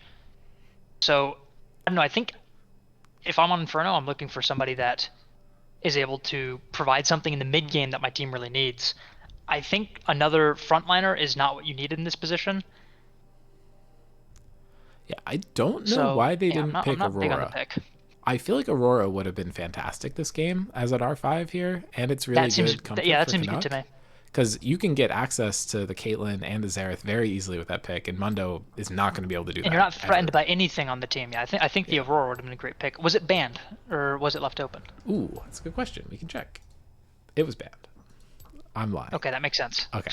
I I'm It slandering seems like them too for perfect fun. to pick for it to not be. I'm sure Yeah. Canuck would have picked it if it was open. I think the key matchup to look in this game is mid lane. I think I kind of talked about how I think Misfortune has a really hard time playing this game, but Hui has a bit of a better time. So I think you're looking for Omar to have as good a performance as last time. On the other hand, part of why I think Misfortune has a hard time in this game is because of the Xerath. If Xerath is really far behind, Misfortune isn't as threatened by him. So I would really like to see. I mean, unfortunately, Ornn isn't a character that can really make stuff happen mid, at least pre six. So might just need to see Omar pull something out of his hat, some sort of magician's trick where he gets a kill from nothing in order to really come online. Yeah, I mean, we'll see. I think Fujer has a really easy time this game. He has two immobile carries that are the entire damage threat on the other team. And as we get into the late game, it's really just going to be Hui. So if he just ults the Hui every time and let Caitlyn and Xerath find the damage, I think this is going to pay off very well for Metabusters. I think there are a lot of times throughout the season where I've thought Metabusters drafted really greedily and not in a way that made sense. I think this is a game where they kind of flipped the script. They picked a lot of early game champions who have a lot of agency, and they're drafting into a team who has a lot of scaling. I think if Misfortune isn't able to bridge the gap for Inferno to make it to the mid game, I think it's very cooked for them. If they're going into the mid or late game with any sort of deficit, I think it's just completely over and it's super Meta Busters favored. Yeah, I think this season kind of had two styles of drafts. One where I think they just draft full scaling and see if it works. The other one, which is more like this, where I think they have really great responses into a number of characters that the opposing team picks. And I honestly think Meta Busters, when they play that kind of style and draft, is really intimidating. I think they might even come ahead with the most really great looking drafts in my opinion. Obviously, sometimes that doesn't matter. I think on Sunday, Rift Sharks, your team had one of the biggest draft differences I had seen this season, in my opinion, and the game did not go their way because they ended up losing too much too early. So I don't think winning draft necessarily means a one game, but it definitely helps.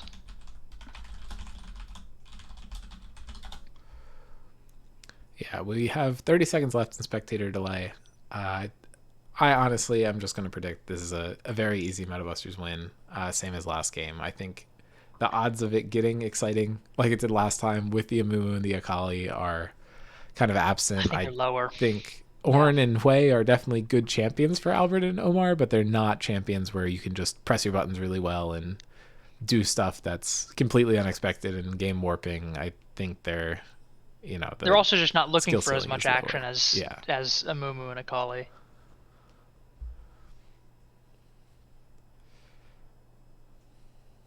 I'm really curious about this bot lane though.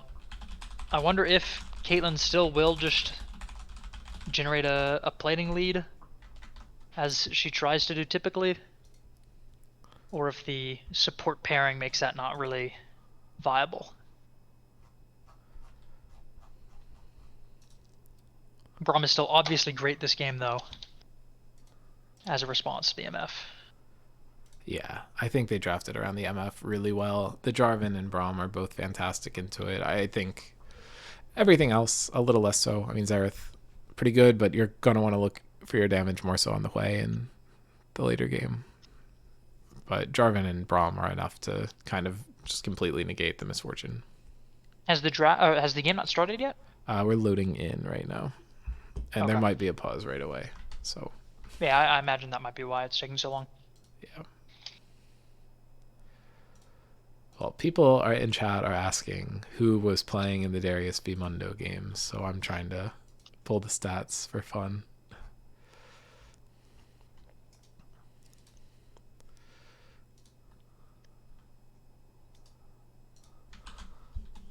Mitch, I saw another raid after the series concluded, I think last week.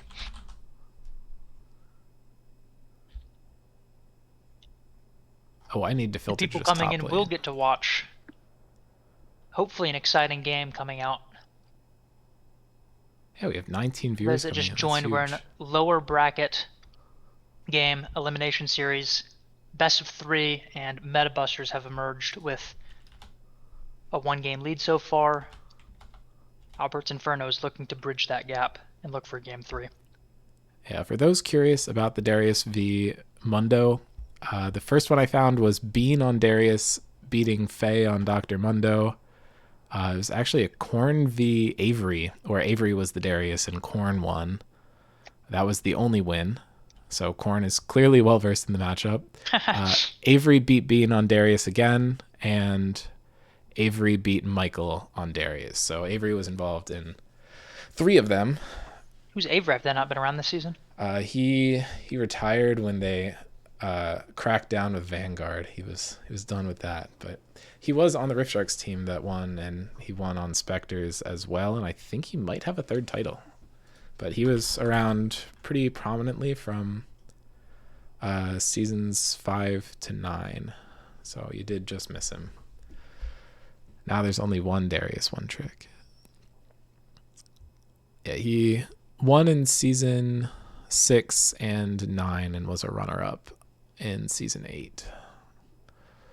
Big rivalry between him and Korn, so sad to miss that. And no, actually the spectate data just didn't download, so I need to restart. Oh, that's a shame. Yep, it's fine. It's taking me back in now. Now I'm hoping there was a pause. I don't want to have missed anything. I think they fixed it. I think you can just watch from the beginning of the game now. Like, even if you join late. Rare Riot doing W something when it comes right? to spectating. That's crazy. Yeah. Okay, yep. It just loaded us in at 0 seconds. So I have...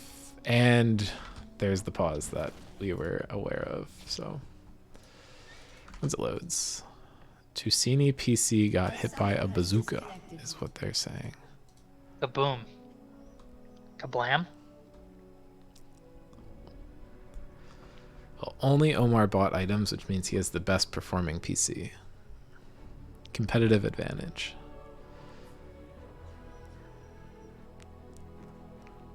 Yeah, Both supports I'm actually hoping... have their starting item. Both supports got theirs too. Hey, they don't have to click anything though. They just get it for free. They got it though. They're forced to have it. Maybe Jacob didn't want it.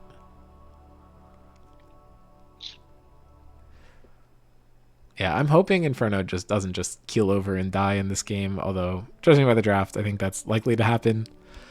They played a hell of a first game. I think the adaptation was not necessarily there strategy-wise into the next one.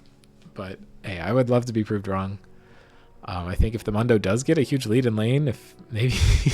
See, I can't even like say this seriously. I was going to say maybe if the Orin sets up a really good gank into the Darius and they kill him. Like, that's not happening.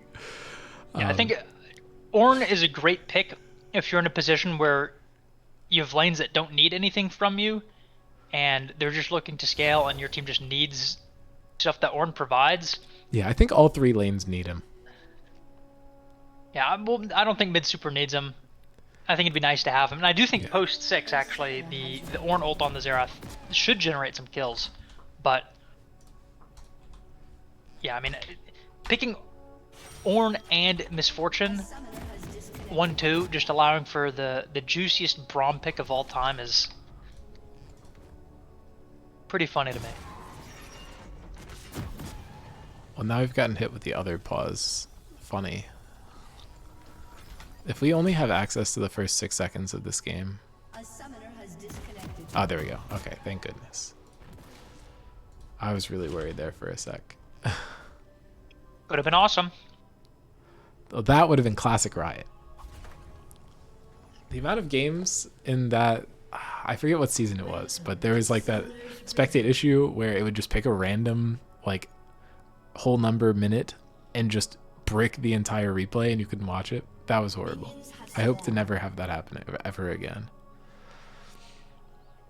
If Kyle, if you're in the chat, I need to know, are you liking the first strike on the Xerath here, or would you have gone Comet in this situation?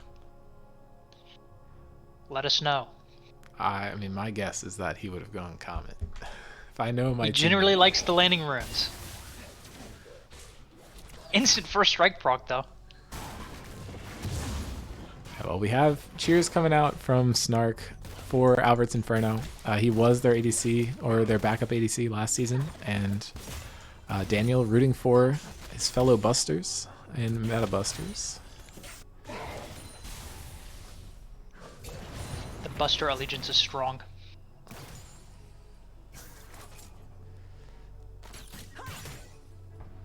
Yeah, Caitlyn is starting out with a very strong lane. I think Brian should be able to catch up in CS as this wave pushes into him. Definitely losing in the health department. I don't know if I'm allowed to root for a team as a caster, but I think I've casted the most games for Meta Busters, so. Well, as long as we root for opposite teams, it's okay. Guess you're on Inferno, though. Same as your Yeah. predictions. Well, we've scrimmed them so many times. It would be like wrong of me not to root for them. I guess maybe if I didn't want to play into them the next round, but I think we screamed Meta Busters once. And Inferno never. Yeah, my sources tell me that Inferno has only scrimmed us, so definitely. I think that's a lot of teams have scrimmed only you guys, or you guys and maybe one or two other teams. Very interesting. Last season there was a ton of scrimming around. Draco going in for an engage there, but just gets out traded. Caitlyn, a lot of damage really in the game.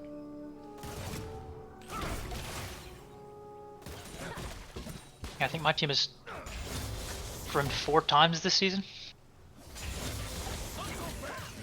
Twice against y'all. Yeah, I was gonna say, aren't we most of those? Yeah, so we also scrimmed Meta Busters and PT, I think, or not PT. One Thief. Yeah, I've heard tell of that series. Corrin trying to walk forward here. The health advantage is huge for Mundo. Rel just flashing in immediately. Ornn is in the area looking for a pre-6 gank. He just clipped into the wall, though, so I'm not really sure what's happening there. Ignite coming down onto Stav already. He's trying to get out. The flash is forced away. Jacob having to flash as well. That's both flashes taken out. Rel falling down super low.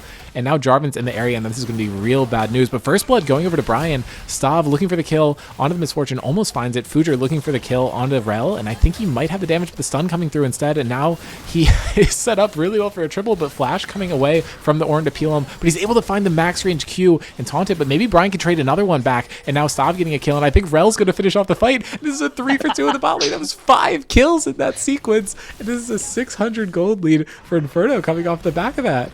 Very, very interesting. And Omar looking like he's making his own leads like you asked from him. I think that's my favorite bot fight of the season. Yeah, now Rel might just get run down by Braum passive. There's just no mana. Wait, why didn't Jacob fight this? To get the wave on her tower. Oh. I feel like Jacob could have just run her down. I don't know.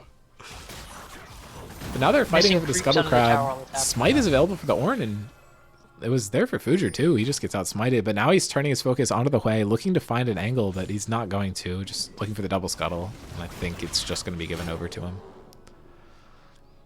Or not the double scuttle. Misfortune walking up the river. Oh, there's no way he steals this, right? Fujer has smite. Okay, he just. Oh. Who are we kidding? That would have been so great. Oh, Fujer is caught out here, though. He was trying to get some counter jungling done. Does not get stunned up, but I don't think he really needed to. Draco accomplished what she needed. Tusini able to stop the recall for Omar. Should cancel. Yeah, waste a lot of time. no mana available for Hui. I mean, he gets to do his It's the WE and get some back. Yeah. But I think it's very impactful. Yeah, that would have been a good wave to base on, but they're both staying, so it kind of doesn't matter that much. Yeah, I mean, which character's ability to get mana back is better? Canuck getting slowed here has to walk away. His spell shield does nothing for the W slow. I don't think Quay ever has to be in a position where he's getting audited by Xerath to give the full amount. Rel going for the engage, able to find a stun onto both targets, but they just have to back off now. Rel not getting stunned up by the Braum passive, so I think that trade was okay for them. Not winning though, and Caitlyn still has a CS lead. Good double up from Brian to get some poke down. Canuck's able to harass Corrin a little bit here, but I don't think he's ever in a position where he can kill the Darius unless Corrin really messes up. Yeah, I mean, Corrin, good discipline on the pot. Pops it there. And he has holding double, it as low as possible. Probably a second wind, has the D shield, so has some missing HP healing. Yeah, double summoner or double movement sums for Corrin, whereas Canuck just has the TP and the ghost. I think he's going to enjoy that shield once it's empowered, but it's not going to give him as much pressure in lane. I mean, I can't imagine Mundo's really able to pressure in lane. I know that Mundo has an extremely weak laning phase, and Darius is an extremely strong one. I imagine the reason the matchup is pretty solid for the Mundo is because Mundo's less threatened by the Darius. Yeah, Jacob had just wasted his shield there. Rel looking for the engage. Huge double up onto Stav earlier, and they're able to find it, and I think that should be a kill. Brian's going to get a first one and maybe a second one onto the Braum. We're really seeing the lack of synergy between the Caitlyn Braum here, the flip going forward, and I think Draco overplayed their hand a little bit, is going to try to dodge away from the Xerath, but is just going to die for it.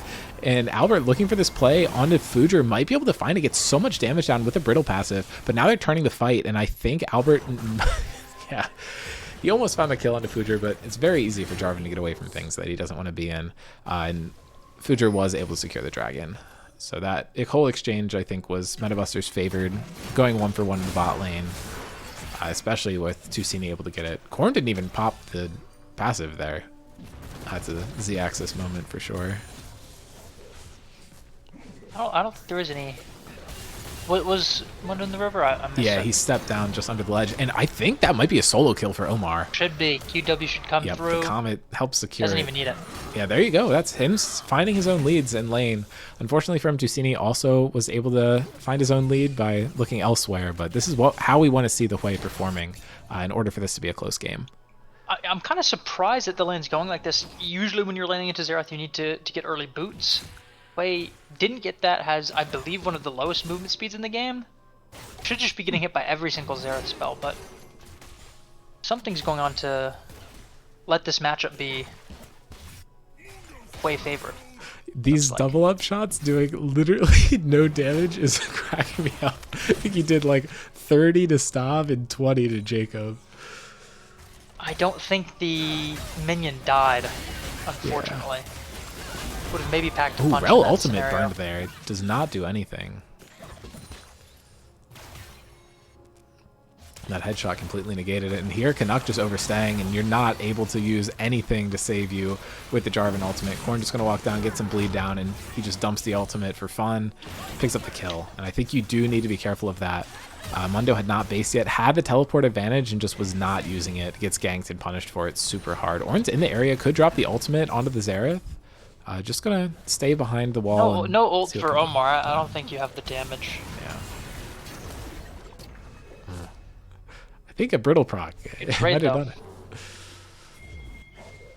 This is 2 out of the 3 Giants belts purchased for Dr. Mundo. Jacob going in is able to tag Brian. Trading a headshot for a tower shot. I'm happy to see this Caitlyn then finally getting under the tower. Yeah, Hui rotating down here. This is a 3v2, but really good dodge from Stav. Dodges backwards to get out of this. The ultimate is available for Misfortune, but I don't think she has the mana for it. And Hui's rotation not getting them much there. Caitlyn ultimate is going to be blocked by the Rel. And Xerath in the area, I'm not sure he's going to find anything. He did cast the ultimate, but everyone was out of range. So that just gets burned for nothing. Yeah, committing 4 down Oh, on you the got side of barrier Inferno to the bot out lane of and getting nothing out of it Misfortune. except for 1 flash. Yeah, it's a summoner spell in exchange for both teams. The good news for Inferno is that they only used 1 ultimate while Metabusters used 3. But you're losing in the mid lane while that's happening. The Xerath got the wave up on the Hui and got the crash, so the wave state's better. Yeah, and he's going to get to 2 catch wave this difference one. off that play. Yep. Canuck able to get 2 tower plates. Not sure how much that matters, but something.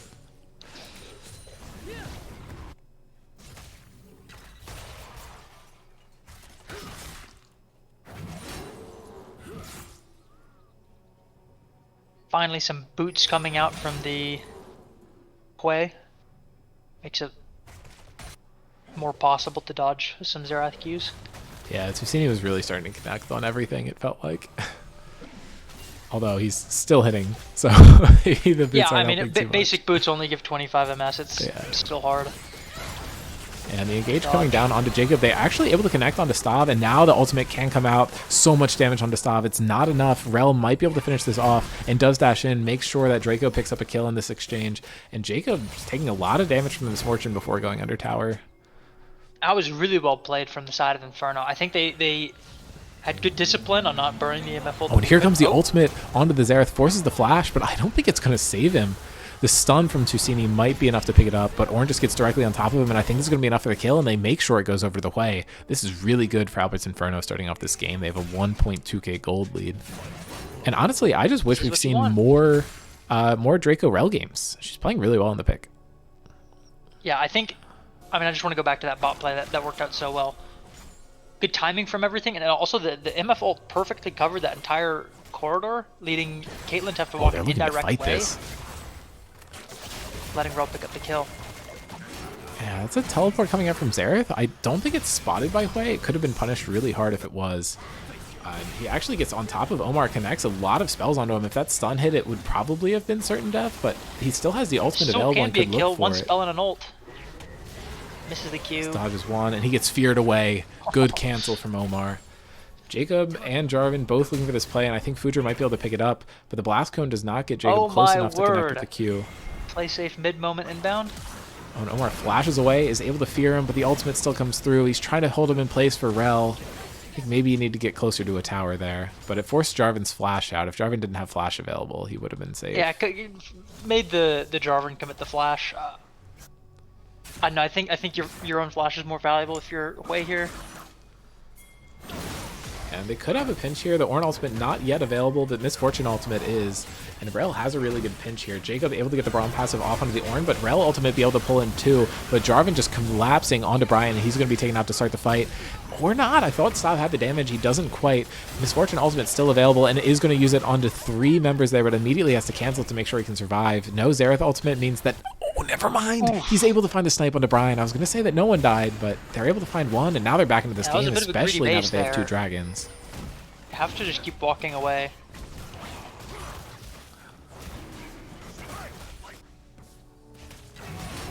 And I'll say gold lead is roughly even, but Metabusters has a 2 dragon lead and the full grubs. Yeah, which I think is kind of expected considering they have the stronger early game, so I don't think it puts Inferno in too bad of a position. I think with a more scaling-oriented comp, I think you're fine keeping gold even. Well, I would say how the game played out, though, the bot side from Inferno had the advantage. It was a bigger advantage earlier in this game, but I think they probably could have played in a way where they were able to get at least one of those dragons. I'd be surprised if after the number of kills they got, they couldn't make something happen. Yeah, knock -1 on the cannon minion there. Okay, I'm starting to see how this matchup is pretty Mundo favored. Yeah, I mean, it's impossible for Darius to stick to him. Yeah, I knew it'd be hard for the Darius to stick to him. I'd still think... Yeah, staying for the Jarvan ultimate was a huge misstep. Rel almost able to line up on both of them, and the ultimate from Misfortune almost up, but not quite there. Both mid laners had already rotated down bot. They know that all the action is happening down bot in the early game. I'm actually a little surprised Corn opted for Well, they're the engaging Merc on Threads Jacob the again. switches. Huge Misfortune ultimate coming out. It finds the damage onto Stav, and he's able to pick it up. Wow. And Jacob might fall down here as well, and that should be 2 kills going over. They split it between the carries, which is the right move. Really well played again from the bot lane on Inferno. They had the Braum and the Caitlyn separated just out of range. Might have the angle on Tusini here too. Albert has the ultimate available. Tusini walking away. He gets the stun off, so that might get him to safety, but Mundo's able to collapse down here too if he starts walking. But Albert able to find the knockup, has the jungle quest completed, and this should just be a kill on to Xerath. I don't know what he does to live here. And that is going to pop it. Now Fuger's in the area trying to find a kill in return, and he's going to drop the ultimate onto Omar, but Ornn able to destroy the wall to keep him alive, and the Brittle is here, and now Ornn committing the ultimate is not, he misses, and now Fuger able to just get a kill, and maybe he's going to be able to collapse with Darius. If the two of them can find a kill into Albert, this is huge. They don't know yet that Corn's here, and now that they do know, it might be too late, but he might have just died straight up to the Jarvan, flashes away to make sure he lives, and that is going to end the play. But it looked really good for Inferno, and Metabuster's actually doing a really good job of evening this out.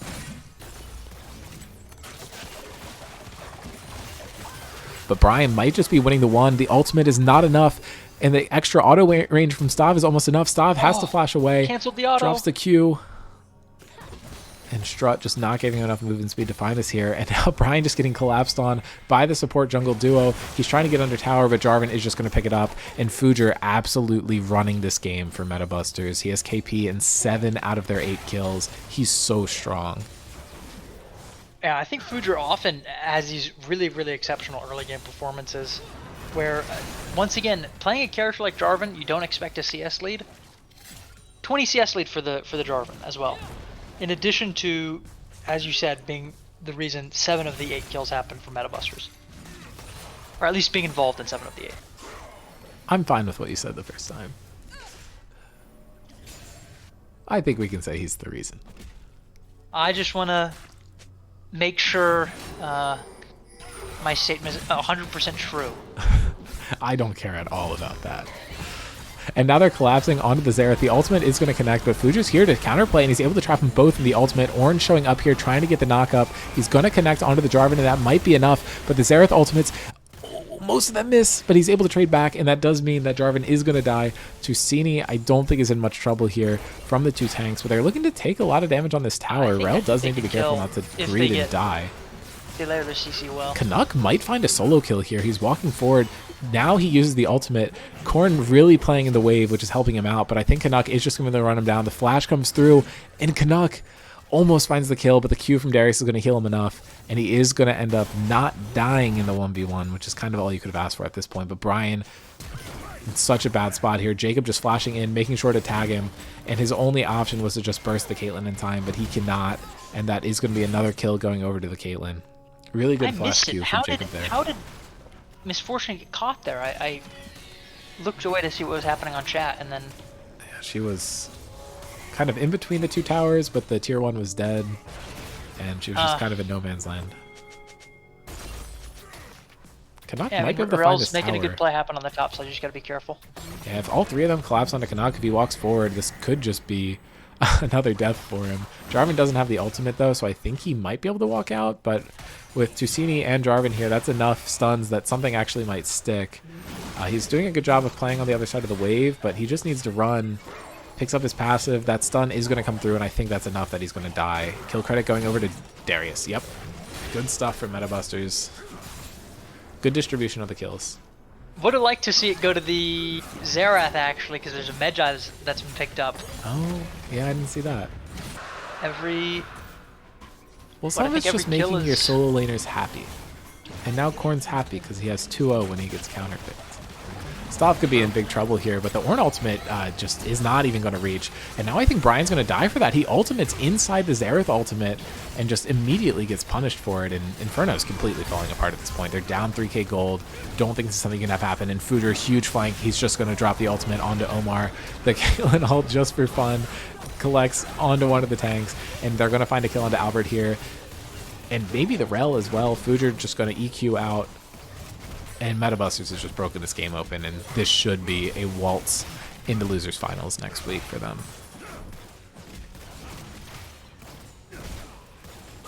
There's semis. Right. Losers round 2 finals is what will I be call it. No, you're right. You're right. the week after that, I believe. Yeah, they are going to pick up a kill into Corn here. He stood no chance. Gets flashed on by the rail. Yeah, big Draco, overextension. once again, I honestly don't know if it matters. I think the game has reached a point where the kind of draft issues will be more prevalent. Yep. So the fact that MetaBusters has also gotten the objective and gold lead 6K gold lead, yeah, I think should it's a make little things cooked. extra hard. I think, yeah, it's the point of the game where I think an even game would be hard, but it's not an even game. Tusini is 3 items if you count 13 stack Medjais, which I think you should. Omar's yet to complete 2. And Omar is the person that you need to be pumping out a lot of damage at this point in the game to have any chance. Especially with lethality and the misfortune. second item just now.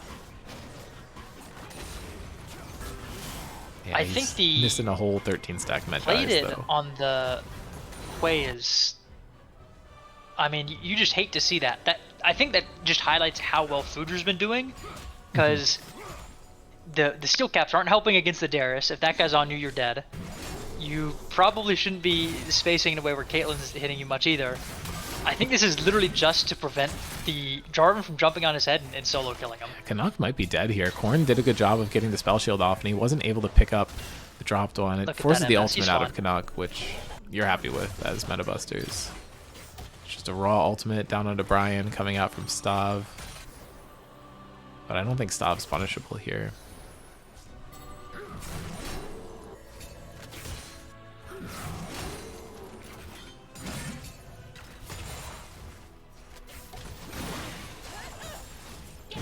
Or only level 12. That is one... Oh. Yeah, Rel just going to get picked off here. She has no way to play. That Misfortune ultimate did, I think, 0 damage. Yeah, and this I is think a TP. one wave hit a tank. Yeah, Canuck just not getting anything done there. Has to pop the ghost also. Can't salvage his play. Leave. Oh, but he walks into a Caitlyn trap and he just dies. No. He only has health. They now He has need no to just respond and resistances defend built. against Asterius. They can't even look for an alternate play. Oh, the dragon wasn't even spawning.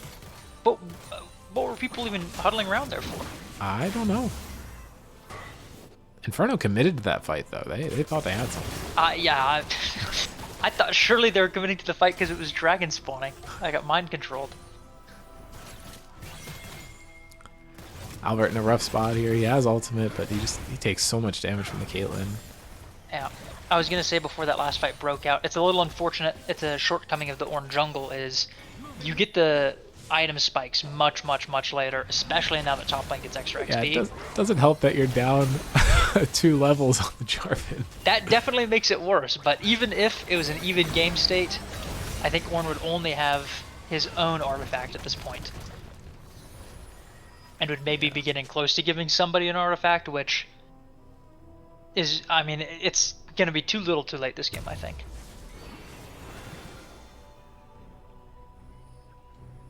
I'm so sad during none of the reworks of Ornn's passive, they didn't just officially name them ornaments. I think they would have. Have they really never called them that? I don't think officially. I think they're Wow. they're always I mean, masterwork items. I'm pretty sure. Are they not even called artifacts? I don't think so. I guess it's just TFT. I think Brian is gonna die. Or Brian's gonna get a kill. Canuck might bleed out, but his ultimate is gonna do enough to save him. And they are able to credit another kill over to Brian, but he's 4 and 5 and Stav's 4-4, so you don't really have a meaningful lead. The overall goal is in Stav's favor, and it's really a don't want to get caught huge there. advantage mid and jungle. And I think it's all over the still map. fine, but this is an opening for Inferno to maybe get something done. They have the numbers advantage. Yeah, Tusini's just dunking on these guys. Flashes away from the Ornn ultimate, and they're going to probably kill one or both of them. Rel trying to set Brian up a kill, but I don't think it's going to happen. They were actually able to get out of the play, but that's a TP burned from Omar. They almost find the kill onto Jacob with the Misfortune ultimate, but instead he just gets ulted, and that's another kill for Stav, another kill for Jarvan. And Omar had kind of joined the fight, but didn't really contribute meaningful damage. He got his ultimate off, almost killed somebody. But he's going to have to walk in and fish for something if he wants to get anything actually out of the teleport. But instead it's just going to be Soul Point for MetaBusters.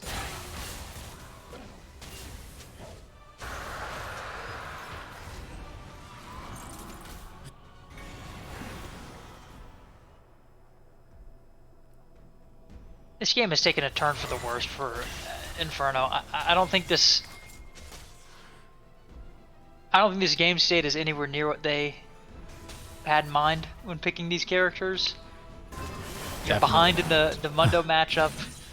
Your lead has been flipped in the mid lane matchup. Your jungle's getting snatched up by a Jarvan in the jungle.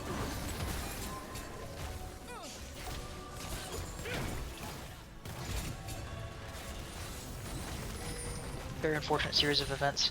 First artifact though, or masterwork item. Yeah. Have they never been called artifacts? I don't think so. Not even when they were the mythic items upgraded, like the I think it's still masterwork. Brian just lost half his health to a single ability, and he's going to lose the rest of it to the next ability. Rel, actually, Jacob missing everybody there. And the Caitlyn ultimate doesn't get the kill, so Draco gets out alive. I don't know when Brian died twice. I swear I just said he was 4 and 5, and now he's 4 and 7. Yeah, I also missed the 6th death somehow. Oh, it was during that fight around Dragon.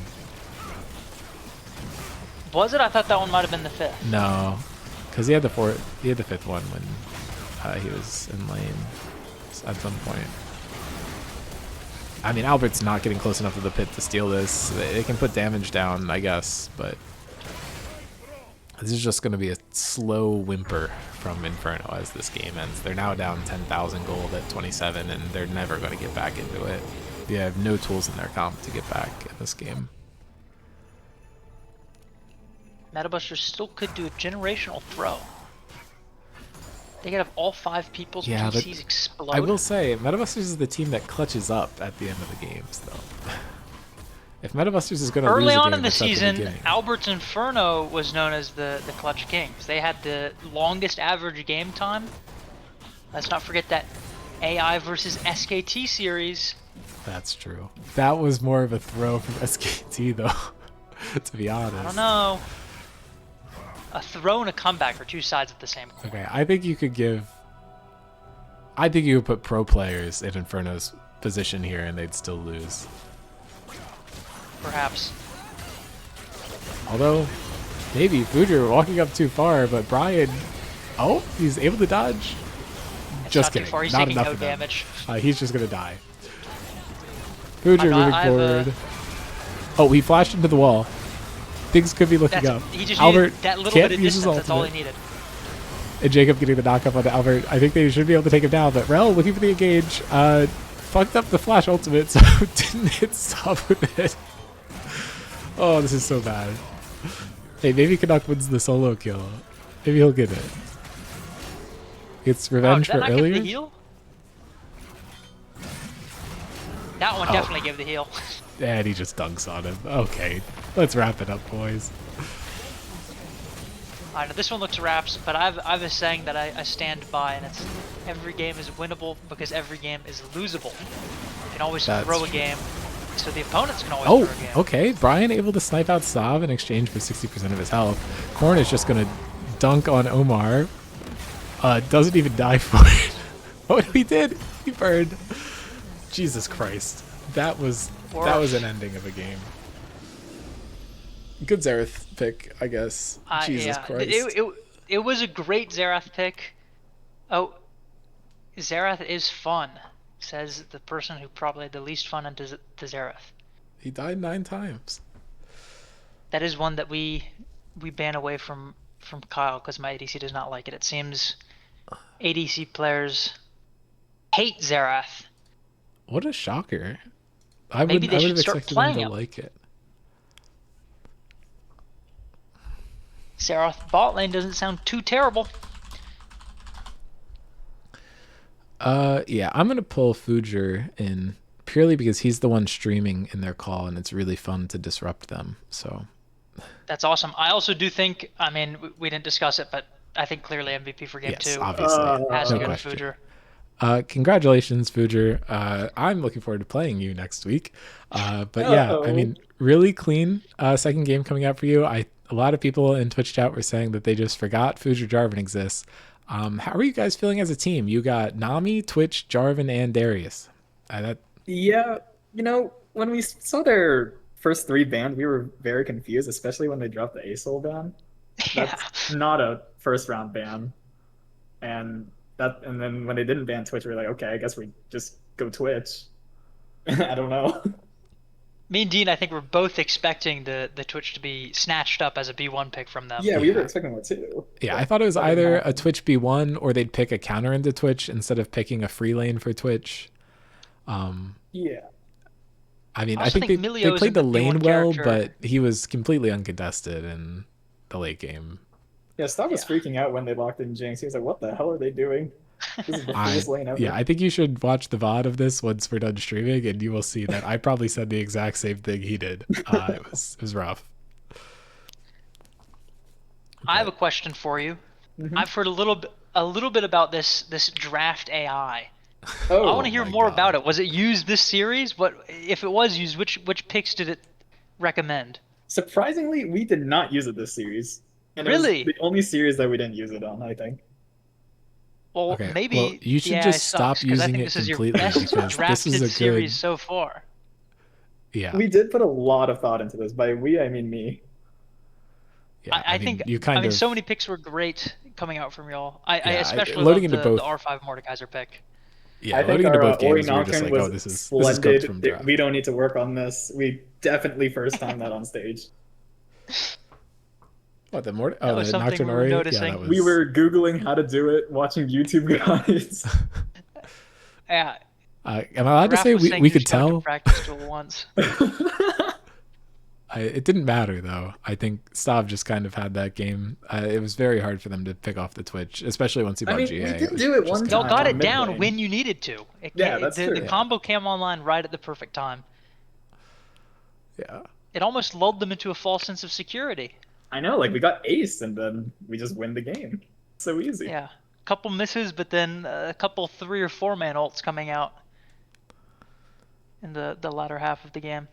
Yeah, well, if I'm trying to be silly, I can go with the narrative that you guys won a game in your loss and 2-0'd in your win, and Rift Sharks did not win a game in our loss and 2-1'd our win. So you guys are like actually heavily favorites. But I can point out the other thing that every single other series in the playoffs so far has just played out to the higher seed getting to win. So it depends on your predictor. Anyway, I think the series should be very fun.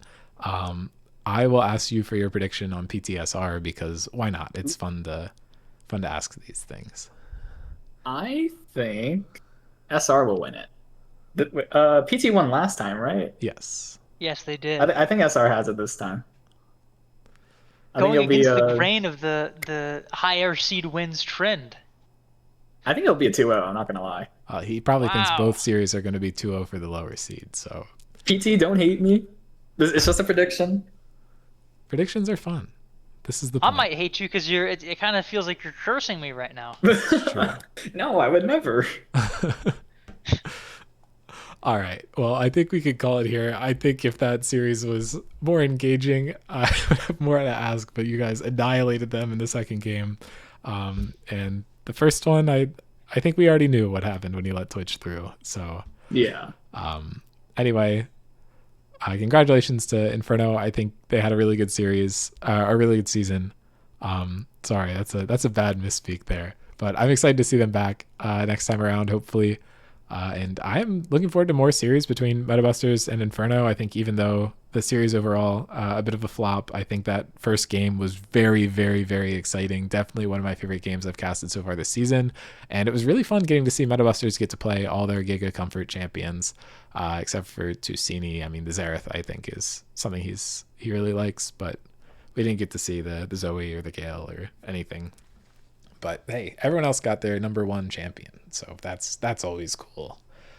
But definitely, everyone tune in for whenever this Metabusters Rift Sharks game is happening, and make sure to keep an eye out on Sunday for PTSR. It should be a banger. And once again, congratulations, Fujer, and the rest of your team for Thank moving you. on. But thanks, Sandy, for the co-cast, and we will see y'all tomorrow at 7:30 for the podcast. So look forward to it. Thanks for having me. Yep. Peace.